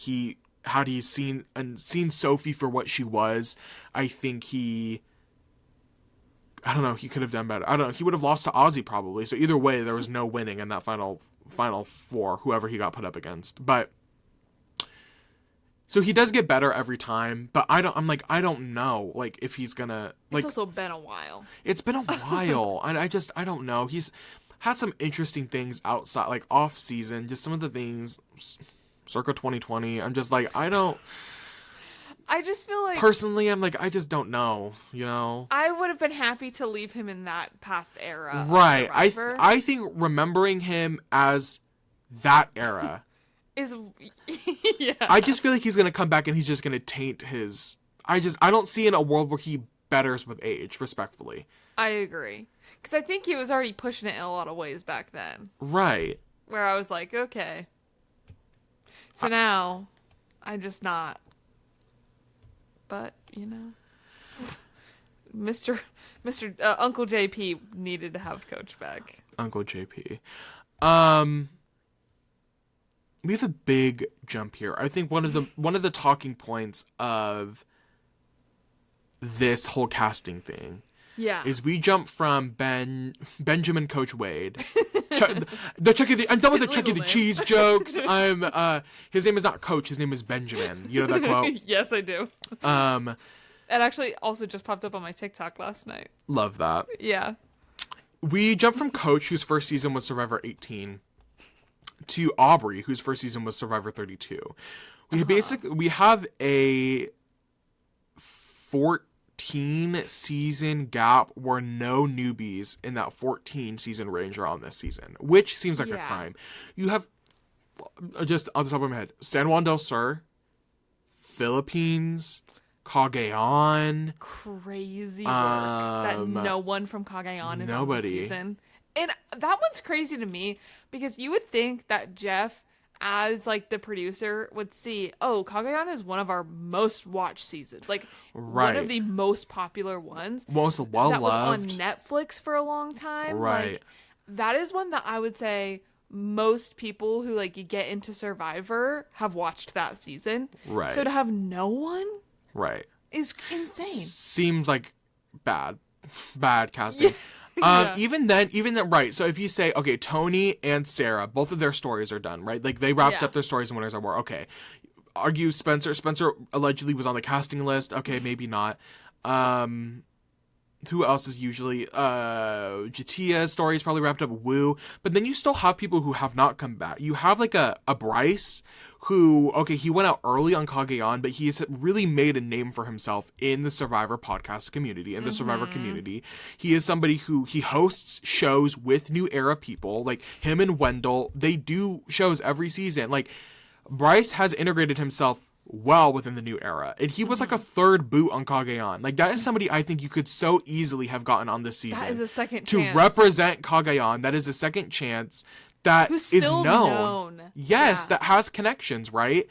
So interesting. I just think it's like you can't be a representation of like Survivor and exclude so many seasons. Like, yes, I know that there are a lot of people on here who played in a season in the 20s, but it's also just not the same sort of representation. Yeah, I think a Malcolm would have been great on this season. I think an Andrea would have been great on this season. Both people who played on Game Changer, so you still have that recency like in memory. Yeah. But both Andrea and Malcolm are iconic people of their era. Sierra Easton voted out my mom. She could have been an iconic Another person to have controversial on. one in IRL, but like recognizable in Survivor. Right. Like there are people, I don't know. So it's just interesting. Let's get into Aubrey. Yeah. She's currently 39 years old. She got second place on Co-Wrong, Brawn, Beauty. She got fifth place on Game Changers, and then 16th most recently on Edge of Extinction. She's played with Sari, Ozzy, and Rick. And probably an asterisk against Ozzy. I don't know if they really work together, but Aubrey is one of the most iconic of her archetype. She is one of, again, similar to a Stephanie or even like a Sari. She is a it girl, a Survivor it girl of her era. She went on Survivor back to back 3 years in a row. Crazy. Which is insane. She, like, of the moment, she is that era, the 30s of Survivor is Aubrey. Like, yes. It's crazy how she was the face for a little bit, right? Yeah. She infamously is one of a couple people on the season that have one of the robbed title. A lot of fans at that moment when she lost to Michelle and Co-Wrong felt that she should have won that season and went hard for Aubrey, rode hard for her. Lots of people, even to this day, a lot of people still think Michelle's win was undeserved and Aubrey should have won that season. I don't think Michelle's win was necessarily undeserved, but I also definitely... I think now, I mean, I don't really care about who wins what season most of the time. Like, I think all winners won for a reason. Right. But definitely when I was watching that season, I was an Aubrey truther. Right. I'm a Win Fitzgerald stan till the day I die. So unfortunately, I have to side with Michelle. But Aubrey, I can respect your hustle, respect your game. I think her best game is is Game Changers. I think Karang was really just the boot camp for her, and she really thrived in Game Changers. She was less, I wrote neurotic, I don't know if that's the right word, but she was just less in her head on Game Changers. She had a better time locking in and playing the game. And so it's good for her. She ultimately gets booted at the final 5 because she was a very clear target to win the game. And then Edge of Extinction, it was hard for the returnees that season. There were only 4 returnees on Edge of Extinction. They were each captains, 2 captains per tribe, and the captains, really none of the newbies wanted to play with the captains. They wanted to get the captains out. They did not want them there. So which I get. I do too. It was rough going for her on Edge of Extinction, but I'm excited for Aubrey. I mean, I'm not excited. Do I feel like we've seen a lot of her? Yes. Even though we've seen her recently, it's weird. I do feel like when she played, she was so young, if that makes sense. Like, she played when she was early 30s. Like, a lot can happen in that amount of time. So I'm interested to see, now that she's almost 40, the new Aubrey, what that looks like. Yeah. I'm happy about Aubrey being on. Like, she's one that I think will be really interesting seeing in this new sort of lens game. New lens, the people that she'll be playing with. Like, right. I think she'll be an interesting one to watch. But also, I just can't believe 4th time for so many of these people. Yeah. It's just wild. So that's Aubrey. I might call her Audrey a couple times on the season. I have to be honest. Just for, personal reasons. People I know, people I don't know, you know what I mean? Yeah. I just think Audrey rolls off the tongue so much better. I do too, what can I say? But let's jump to Chrissy Hoffman. Now we are getting to the people who are playing for the second time, which in the grand scheme of things is a lot of the cast. Is 1, 2, 3, 4, 5, 6, 7. Only 7 people out of the 24 are multiple timed players. Yeah. So I'm excited about these next ones. I am too. We have a good group here. Chrissy Hoffback, 54 currently. She was on season 34, Heroes versus Healers versus Hustlers. What a season name.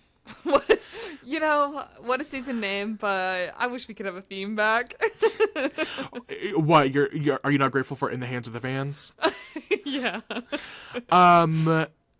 Second place diva on that season. Another person following Aubrey, somebody that a lot of people said was robbed of a win, lost to Ben, who famously played 3 idols in a row and won the first fire-making challenge. A lot of people thought that Chrissy played a better strategic game overall and deserved that win. She's somebody that a lot of people have been asking back since her original season. Really, this is the first time anybody post Game Changers, anybody post 34. Oh, season 34 was Game Changers. I think season 35 was Heroes versus Healers versus Hustlers. Pardon my mistake there. First time since season 34, which is 14 seasons ago, that anybody has really had a chance to come back. Yeah. And so I think a lot of the fear in this season happening now is that so many people are getting lost in the sauce. Like, there are so many people from the 30s that deserve a chance to come back, but really are never going to get the ability to because of the way all of this is worked out, And I think going into season 50, I was hoping for more people like that just haven't had that chance to come back. Right. That we want to see. And so I'm happy. All these next people, I'm like, yeah. I probably would have cut, in my opinion, I probably would have cut some of the new era people and then done like two more 30s and 2 20s. You know what I mean? Like, sprinkle in a couple more people there. But I'm excited for Chrissy. She was very cutthroat on her season. Somebody who was playing from the bottom a lot of the way. She always had her back against the wall. She found herself in the power position a couple times, but was blindsided a couple times. She is one of the only few women. She's tied for the record for women who've won 4 immunity challenges in the same season. So especially at her age is really exciting. She's the oldest woman to have that feat. Yeah. So that's really exciting. I think Chrissy is going to be a good pick for this season. I think so too. I am really excited about her too, just because and with her age, she wasn't. I mean, how old would she have been on 35? Not that much younger. Probably late 40s, yeah. So I feel like she has probably still got it in a lot of ways, and I just think she'll still be a really strong player. Hopefully. I was reading the Survivor wikis last night, and it sounds like she had a double mastectomy. Oh. So, I don't know. Fun fact about Chrissy, I guess. Sorry, not to... Shout out Chrissy. Hopefully it's public knowledge. I don't know. But I'm excited to see her. I think this was a really... Survivor production had some weird picks for the season. I think Chrissy was a very good pick. I think she's a good pick too, because she's not going to come into it with a target on her back the way a lot of people are. Right. And so I think she's probably still got it. Right. And it does feel like she's kind of gotten lost in the sauce of the 30s, mid to late 30s. Mm-hmm. And so coming into this, I think I don't know if everyone's aware of her. Right. So I think it'll be good. I'm excited. Me too. Let's move on. We have 3 David versus Goliath representers, which honestly, I'm not mad at it. I'm excited about it, and I think this is kind of what I was expecting. This is such a big season. Big season so of Survivor popular. Lore. Right. Such amazing people on this season to watch on TV. Yes. This is what I was hoping. A season full of amazing characters. Really, I think picked 3 great ones, but even then I could have you could have picked. There are 3 other people that I'm sure would have been amazing picks for this season. Davey is always one that people want to come back. Mm-hmm. Natalie, there's so many good options, but this I think is a good 3. Let's start with Christian. He is 39. He placed 7th on David vs. Goliath, also seen on The White Lotus season 3. Lotus. He I think is one of the most standout characters in a season full of them. Yeah. He famously rambled his way to an immunity challenge win, an endurance challenge. He talked for 6 hours or something like that and just annoyed everybody to drop the challenge. I think Christian is a good floater. He found himself in good power positions on his season. He's very charismatic. A lot of people just like him. Very similar to a Sari, where it's just you are just likable. I just like you. That seems to be his energy. And he has a good strategic sense to not only save himself, but save his allies as well. And he was, I think the big issue on him David versus Goliath was he was unable to control his jury threat. Mm-hmm. And that sort of got him caught. So I wrote here that he was taken out at the final 5, but I thought he got 7th place. So I don't really know what the T is. I can scroll through here real quick, but he ends up getting taken out because of his jury threat. He did get 7th place. I don't know why I wrote he got taken out at the final 5. That doesn't make any sense. But he, yeah, I think it'll be exciting to have him on. I think he's a professor now. I feel like he's going to mix really well with the new era people. I do too. I think he's going to be a good bridge. And I agree. He was a floater in his season, but I also feel like with these people, he's also going to be a really good floater. I do too. I think he's just, I again, like a Suri, I think he's just likable and people will just like to have him around. Yeah. He's not bad in challenges. He's smart. I think it'll be good to keep him, Yeah, I do too. Let's move on to the queen herself. Angelina. This was the biggest, this had me gagged. So excited. Gagged boots. Getting Angelina on my screen again, too good. She is the 3rd place runner-up on David vs. Goliath. Also appeared on The White Lotus season 2. Mm-hmm. She, again, another top-tier season. I think she is one of the OG Survivor meme queens of this Gen Z era. You know what I mean? She was one of the first people were like, oh, I'm obsessed with you. Yes. I think one of the most iconic Survivor moments in recent history. Natalie, can I have your jacket? She is our bargaining queen. She infamously tried to get someone to play an idol on her. Also was one of the first rice negotiations on Survivor. It happened a couple times before, but in the new era, she's the reason the rice negotiation happens. Let's just say it. So we have her to blame. She's a game changer. Angelina, iconic character, messy villain, so chaotic. She is so manipulative, and people saw her that way. People just were like, you are a manipulative person. Like, you just do what you need to do to get what you want. I think she had a lack of pulse on the game, and I think the jury saw that too, and that's ultimately why she ends up getting 0 votes at the end of the game. The jury was just like, you have no clue what's going on. Like, you don't know how you're perceived. You don't know how people are perceiving you. But yeah, she's another person in this 30s era that people have been clamoring to have back on Survivor. Because, like, how can you not want a chaos, like, messy queen? Right. Like, that's the peak reality TV. Right. I'm so excited. That was my big GAG. I was like, oh, wow, I'm going to be obsessed with you. Oh, we're back. We're back, and I need you to make it all the way to the end. I need you to be there for 15 out of 14 episodes. Like, I need you to be on every single episode. I no shade. Yes. Let's give it to her fellow runner-up. I think a shocking person, one of the most shocking, if not the most shocking person to have on this cast. The man with maybe the busiest schedule. The busiest schedule. Surprised he could fit it in. Mike White is back on Survivor. I'm so happy. He is 54 years old.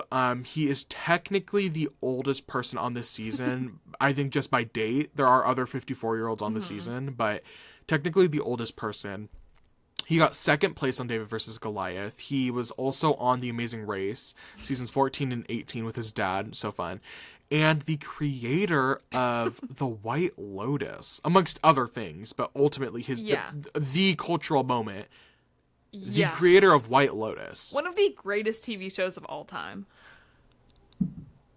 I mean, how? I'm speechless. I am speechless too.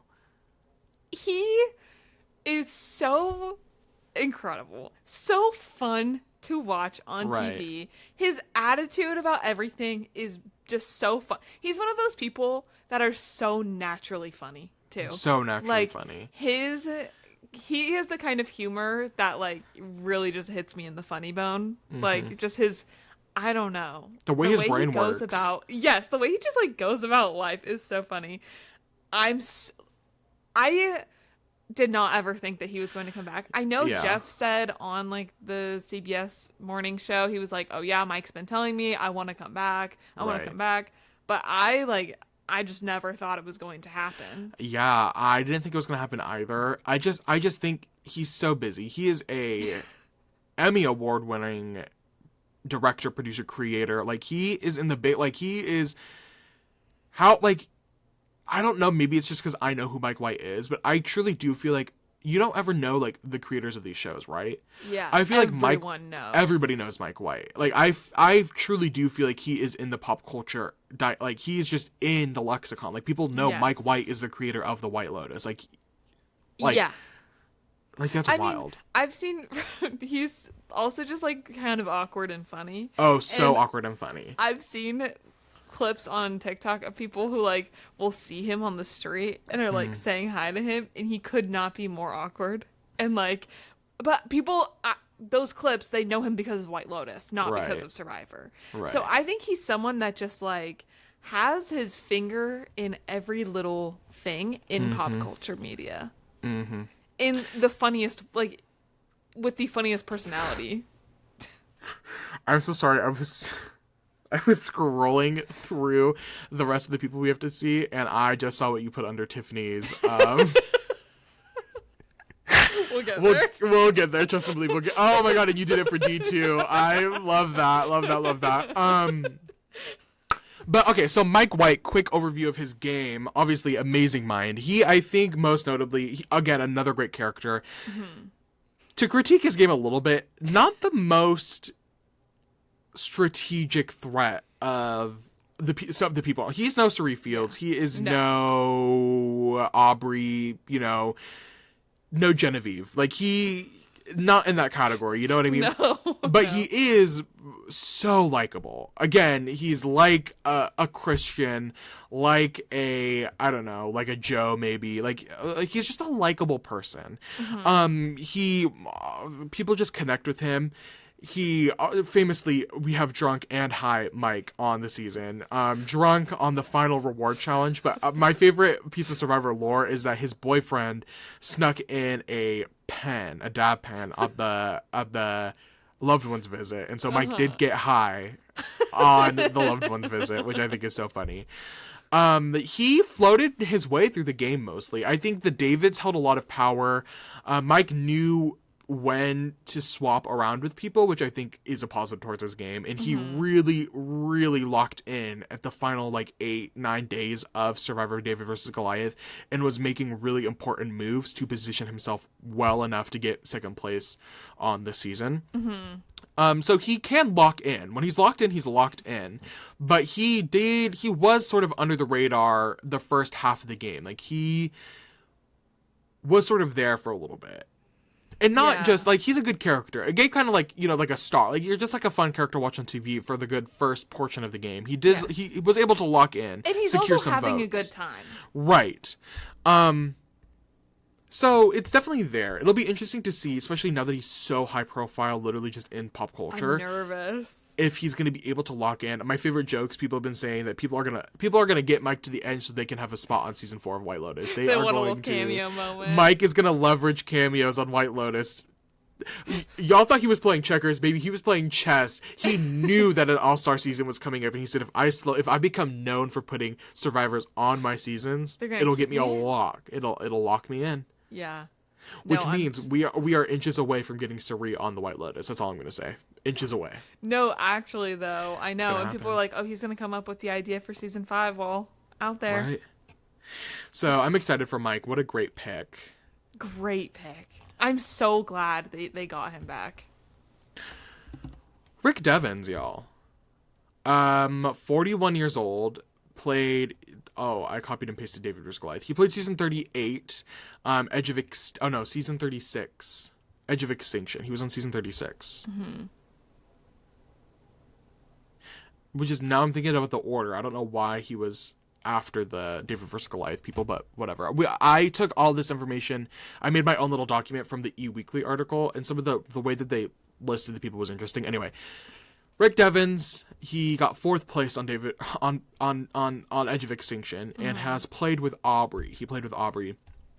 For a little bit. They weren't on the same tribe together. They were both voted off pre-merge, and so they were on the Edge of Extinction together.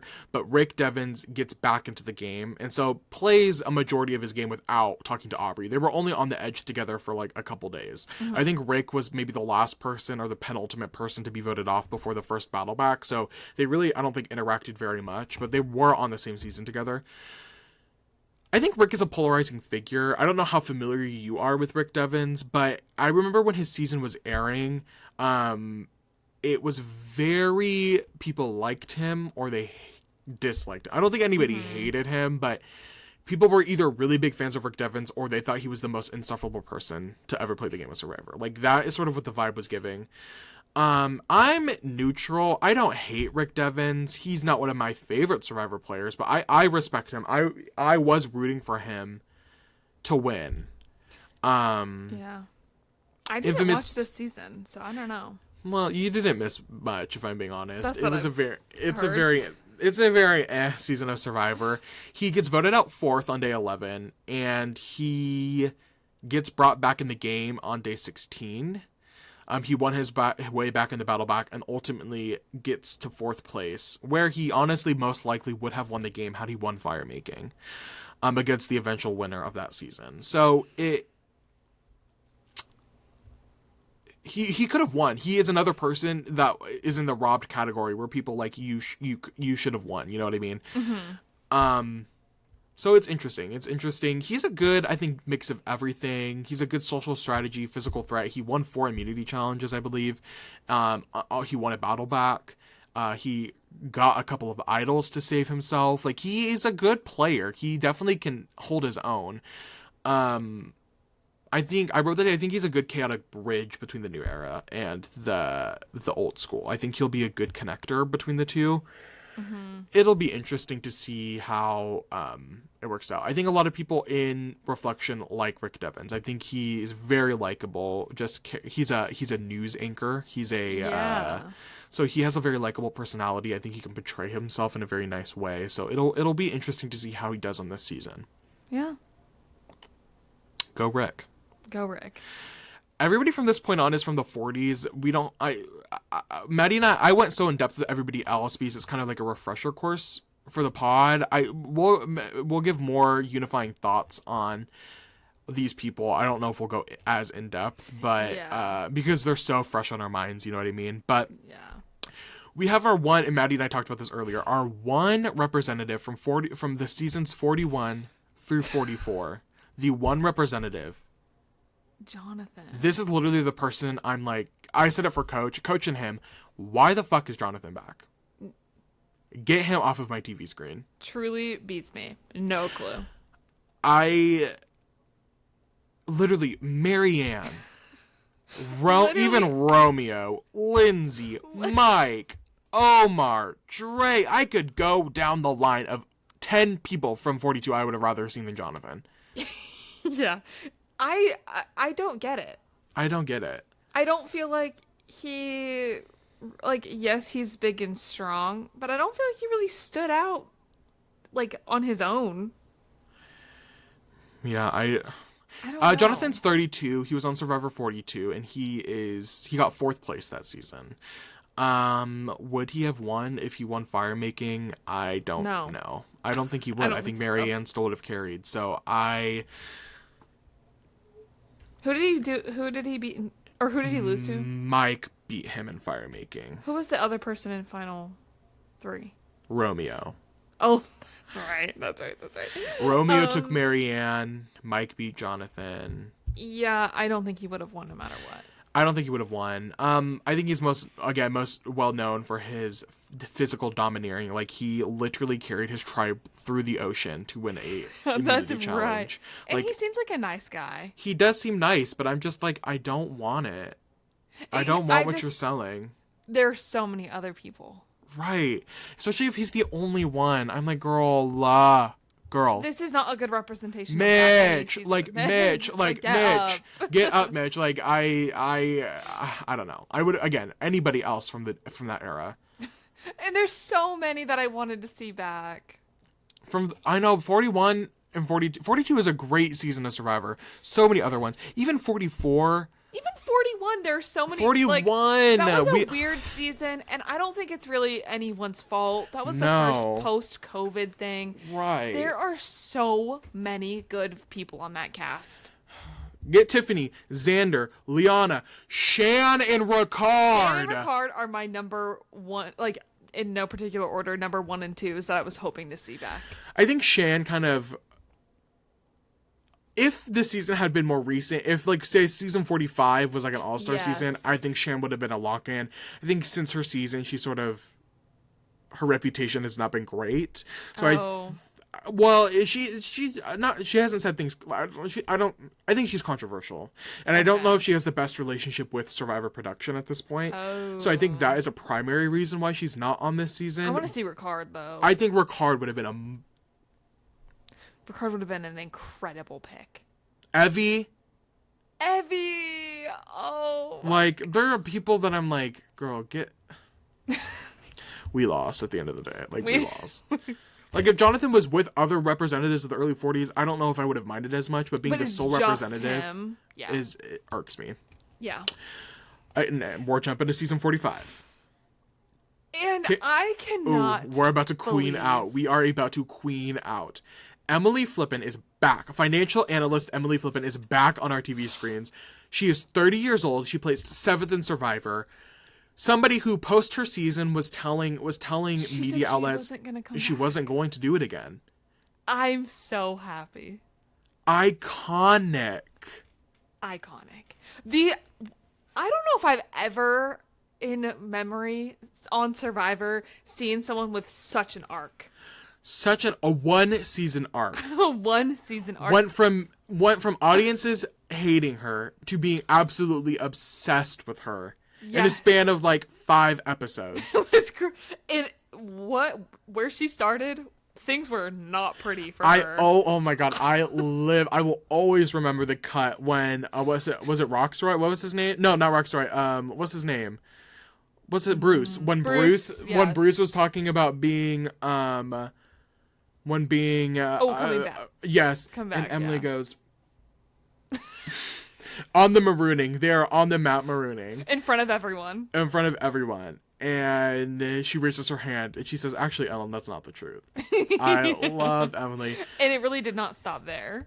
No. For a while. No, it didn't. I'm so excited to have her on. I am too. Now, our one of two winners that are being represented on this season. Mm-hmm. Dee, our backpack queen. She's 28. She's on Survivor 45.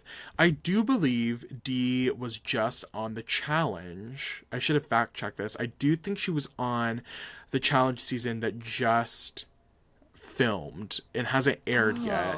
Okay. It'll air later in the spring, but I do think I think she went out and filmed, but I'm not sure. Okay. I'm not 100% positive on that. But our one of two winners, Dee, now, let me give Dee her tens. One of the most dominant games of the new era. One of the most dominant games of all winners. She had her foot and her weird looking toes on the necks of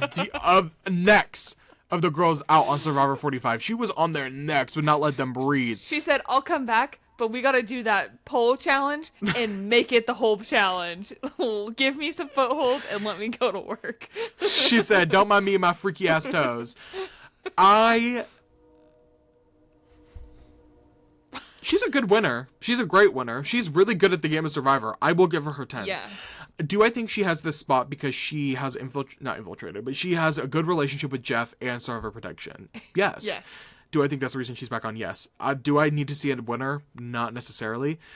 But good for her for get that check. Get on Survivor. I think she'll be a good person to mix with the old era people too. Mm-hmm. I think really my issue is that we have two winners from the new era. Right. If she hadn't won, I think I would feel differently about her coming back, and I think I would be more like, yes, I wanted to see Dee back. Right. But I feel like I just got her story. Right. I feel like it was a good wrap up. I would have loved to see like a Caleb on and seen Emily and Caleb on this season together. Who else from 45? We'll get there. I would have have Dee on. I could have seen like a Austin instead of a Charlie. I'm forgetting who else is on season 45 TBH. Honestly, there aren't a lot of villains on this season. If you put Drew on... Oh, I would have loved... Oh my god, I forgot about him. Y'all, if you go back and watch our season 45 coverage, Maddie and I have a lot of strong words for Drew, but in the grand scheme of things... He's kind of a messy queen at the end of the day. He would have been a very entertaining person in this mix. Yes. I would have loved to see that. Drew, I think, would have been great.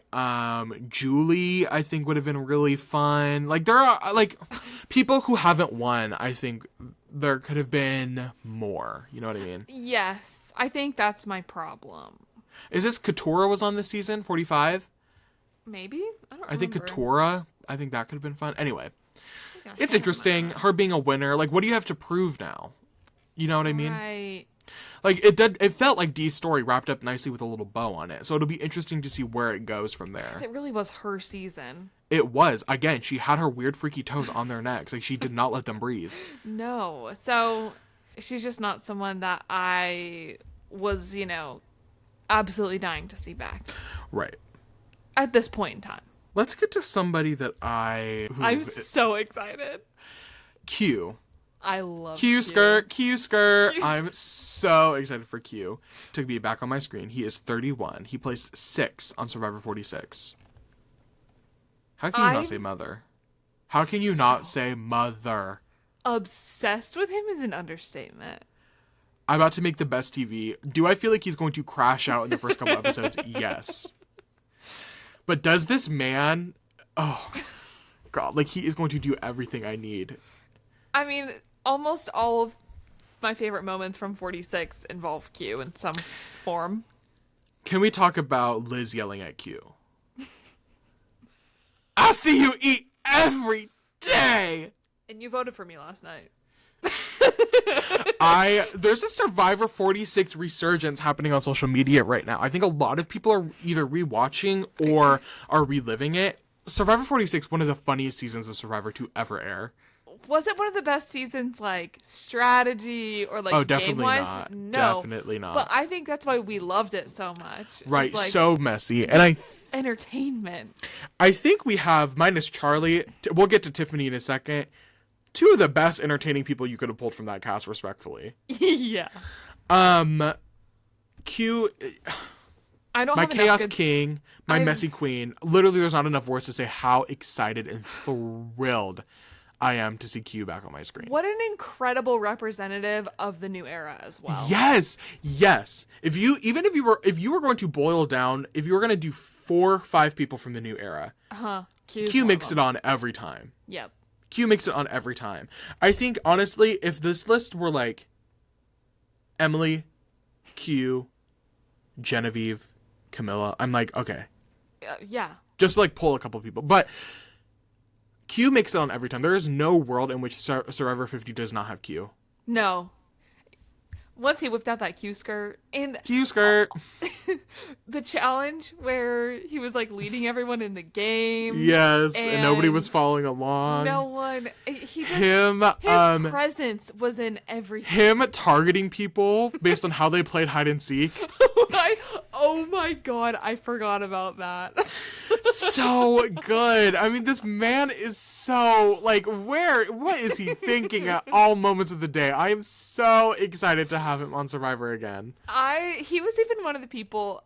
Okay, I feel like after 46 wrapped up, they had a really fun online presence, the people of that season. Mm-hmm. I remember Q would go live a lot, and it would pop up on my Instagram or, like, clips of it on TikTok, and he is just so funny. Like, so funny. And he would have people, like, I remember there were ones you have, like, all, Charlie, yeah. Hunter he'd have on, and every time he's just making them die laughing over these crazy things he says. He was made for reality television. I love Q. I'm so excited to see him back. Q. Great choice. Yeah. Another choice that was made. Charlie Davis, age 27. He is the youngest person on this season. He finished law school. I don't know if he's practicing law at the moment, but he got second place on Survivor 46. In the infamous Maria vote heard around the world. The Maria vote that has had a lasting impact on seasons after it. Maria, it wasn't even on it and has had an impact. I think, okay. I'm not mad. I like Charlie. I don't hate Charlie. Are there other people? Would I have rather had Austin from 45? Like, people who I feel a similar archetype to him, like Xander from 41. Like, there are people that I probably would have rather had, but I think he is still a good pick. I think he's a good pick. I think he is a good strategic pick. I think he has obviously a story. He's got a story. He has a story betrayed by his number one ally in the last minute. Mm-hmm. You know what I mean? Something that has had a very, you're talking about post 46 impact was talked about for months after. People are still talking about how it completely shaped 48. It was completely, that was Kenzie's win. I saw a tweet the other day, and I think Kenzie made a TikTok of the tweet, like it was in the background. It said, Kenzie Petty really got that $1 million, got married, had her baby, and kept quiet. Yes. And you know what? That. Queen is gonna queen. Queen is gonna queen. Like, she pops up on my TikTok a lot, and I love her and her life. She just bought a new house. Obsessed with her. And She's great, but she's also someone I don't think she has any interest in going back on Survivor. No. The backlash, understandably, from because of Maria. Because of Maria's, yeah, right. Everybody, backlash on Maria. Anyway, Charlie is just interesting. I think he'll be an interesting strategic force. People like him. Very likable. Very likable. I think his age difference, I don't know, he worked well, Maria was older, older than him, so I don't think it'll be that much of an issue for him being the youngest person on the cast, but interesting to say the least. I think a cool pick. I'm not mad at it. No, I'm not mad at it. I see the relevance for sure. I do too, and I'm like, okay, I understand. I mean, there aren't. If you're looking for players, like I feel like Tiffany and Q are very character picks. If you're looking for like a Survivor player pick, I think Charlie's probably the best pick from that season. Yeah. To have on. Yeah. So work. Yeah. Tiffany. Season 46, she got 8th place, notably a gambler. I love her. I think the most random pick on this whole season. I'm happy to see her back, but in no world I think that she would be on season 50. I think a lot of people are saying that. A lot of people are like, weird choice, not mad at it. Like, definitely, like, I think Survivor, they did their big one. My first thought when I saw Tiffany, like 3 out of the 5 returnee seasons, the winners of those seasons are just random like women that Survivor put on. Yeah. Like Amber, Sarah, and honestly Sandra. Yeah. Like these are just random women that were pulled and put on these casts. Tiffany might have a long shot. Like she really is the random woman on this cast. I'd argue Jenna and Stephanie probably as well. You could say Chrissy maybe, but like all the 3 of those people have a story. Like, okay, you're back. Tiffany, I'm just like, I'm not mad. Like, welcome back, Queen. Right where you belong on season 50. I still think about Banu on his hands and knees pleading to Tiffany, and she's like, I'm not going to talk to you until you stand up. Stand up. Like, so good. And I think you forget Tiffany is Tiffany, Kenzie, Q, Banu. Like, that was the pre-merge. Like, that was such a fun time. I'm so, like, there's not a lot of words.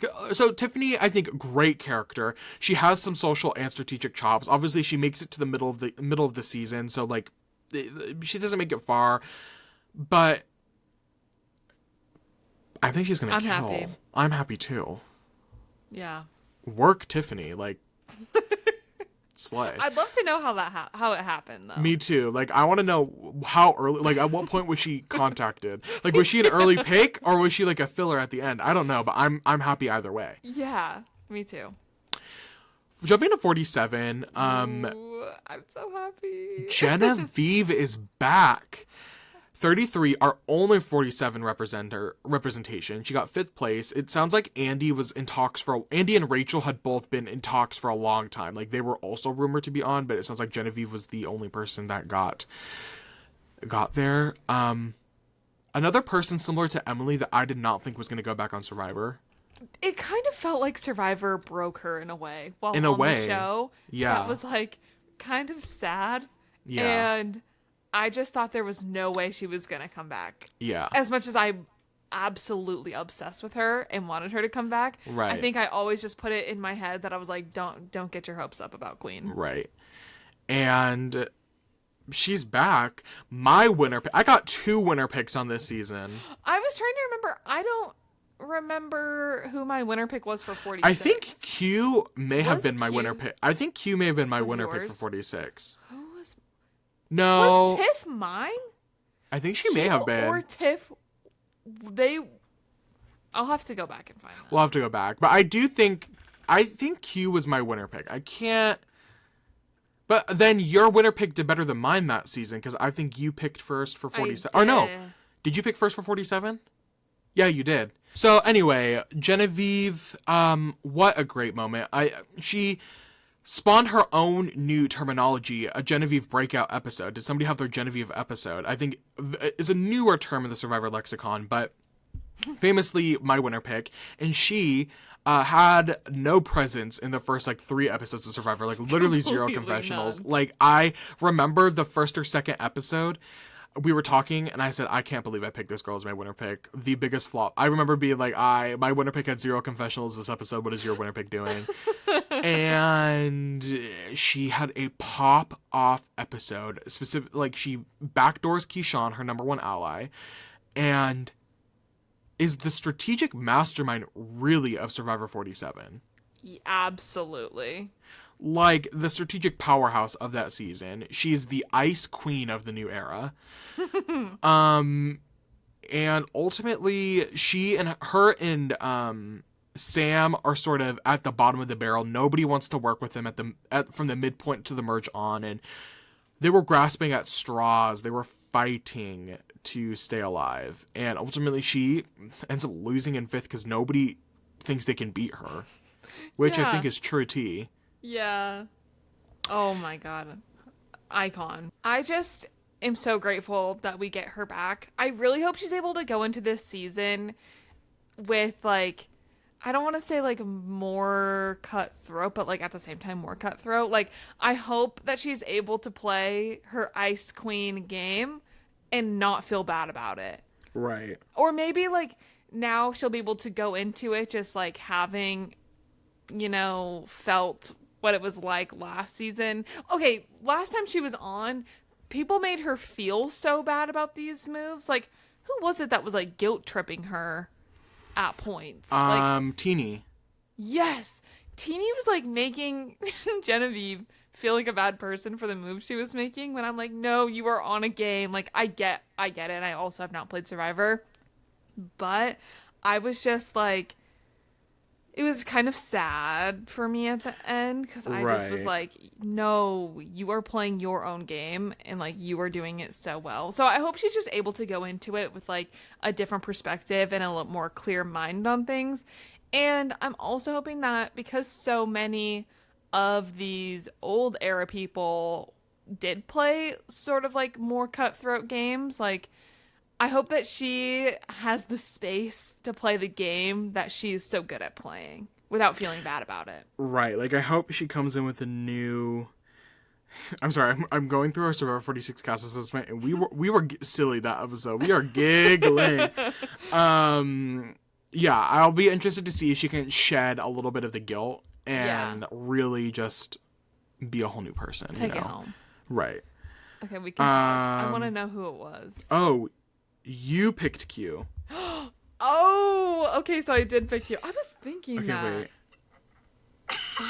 wait. We're cry laughing right now. Lordy, Lord. Okay. She don't want to be real bad. Oh, I need a lot of... Oh my god. I don't know. I did not think you were going to pick Q. Oh, okay, so you picked Q, and Q was going to be my winner pick. Okay. I think I'm going to pick Tevin. Oh, that. Oh. Yes, I remember. Yes, I remember that. I remember Okay, it. yes. Okay. So, yes. Okay. Okay, so I have a winner pick in the midst, too. 2-1-2-1. Right, but I am still so glad that I picked Q. Yeah, that was a And good that- pick. I mean, we Obviously, both- I we would wanted. have Yes, either- he yes, would have I would have been. picked him too. That's why I think I got confused. He was always going to be a star. Let's just do a quick. We just talked about them. I don't think we need to go so in depth with these 3 specifically. We already have talked about all 3 of them this episode, but our Survivor 48 reps. We have 3 Survivor 48 reps. We have Kyle, who just won, Joe, who got 3rd place, and Camilla, who got 4th place. Yeah. Honestly, the only one that I'm like, I did not need to see Kyle back. I did not need to see Joe back. Did not need to see Joe back. I only wanted Camilla. I think Camilla's a great pick. Out of the 3. You and I really predicted that. We said that Camilla was going to be sort of this era, Yeah. the era baddie. Of the 3, I'm most excited for Camilla. I think Kyle and Camilla together will be interesting, especially since they're a duo. They're like the most famous duo at the moment. And I feel like that's really what they were able to do so well in their game, is to keep it hidden. Right. So I think it's going to be interesting having them both back on a season that everyone's already seen. Right. Everybody's already seen it and is literally fresh on their minds. It just ended as they were flying out. Like, it wrapped up. I They just know don't how it like ends. that choice. I don't either. I hope they're separated at the beginning.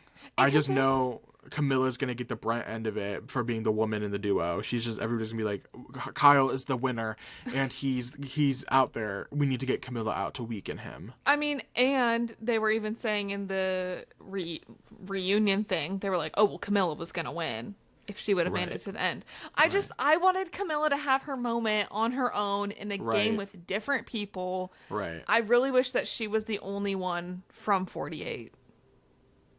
Yeah. 3 is crazy work. It is kind of And crazy. these 3, it would be different if it was like, you know, if we had a say. Right. Or not us have a say, if we had say. Or or like a Mary. Oh, Mary. Mary Oh, would have I been can't great. even But it's like these dominant 3 is just not. But now I'm thinking about it, and low-key, who else would they put? I mean, they didn't have to put 3 people in the beginning. Well, I don't think they should have put 3 from. Yeah, they didn't have to put 3 at all. But like, if you were gonna put 3, what other? Like, I guess Say would be the only other option. I think I would take Kyle out, honestly. I would take Kyle out, If you have too. these 3, Kyle should not be there. I really do not like that him and Camilla are on the same season again. I agree. I don't think you need any winners, and if you're gonna do winners, you need more than 2. You need at least 2 more winners, I think, And to really. maybe one not from the new era. Right.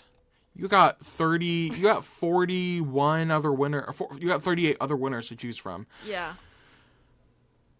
And then, lastly, we do have 2 people who are going to be on from season 49. It looks like it's going to be 1 man and 1 woman, just from the math. Yeah. If it's 24 people. Have you seen who they're predicting it's gonna be? The Riz God. Yeah. I saw someone tweet this morning. I said, in 48 hours from now, Jenna Lewis and the Riz God are going to be on the same island talking about Survivor. Like, that's crazy. Yeah. But that wraps up. Sorry for the longer episode. I think there was just a lot to say. This is an exciting moment in Survivor history. This is an exciting moment for us as a podcast. You know, this is our first All-Star season that we'll be podcasting live for. I'm excited. So it's exciting and excited. I mean, half this cast we've talked about on the pod. So it's exciting to like be able to talk about them again. You know what I mean? Like it's going to be really interesting, really fun. We'll talk about more than half the cast when you all join us this summer for our Survivor 20 Heroes versus Villains rewatch. We'll have talked about a lot of these cast members in depth. Yeah. You know, maybe the CBS was just, they've been watching our podcast and they're like, oh, we can't put too many new era people on from before the Making Fire podcast started. So that's why they only went ahead and put Jonathan. Right. Do you have any other thoughts about anything? I'm just excited. I think I'm excited for what will hopefully in a lot of ways feel like a breath of fresh air with some of these people coming off 48. But I also just I'm excited for 49 too. Me too. I think 49 will be fun. I'm really it's really getting buried a little bit, but that is still happening. But I cannot wait to start talking about Heroes versus Villains next. Me too. I think it'll be really exciting. So make sure y'all join us. Subscribe to our YouTube so you can get all that coverage this summer. The YouTube you're currently watching on. Like, comment, and subscribe. And follow us on our TikTok and our Twitter. Our TikTok and our Instagram at Making Fire Pod to get our fun little clippies, fun little updates. And we'll see you guys next week when we cover the premiere of Survivor Heroes versus Villains. I can't wait to see how this turns out. Me too. Smooches, bye. Bye.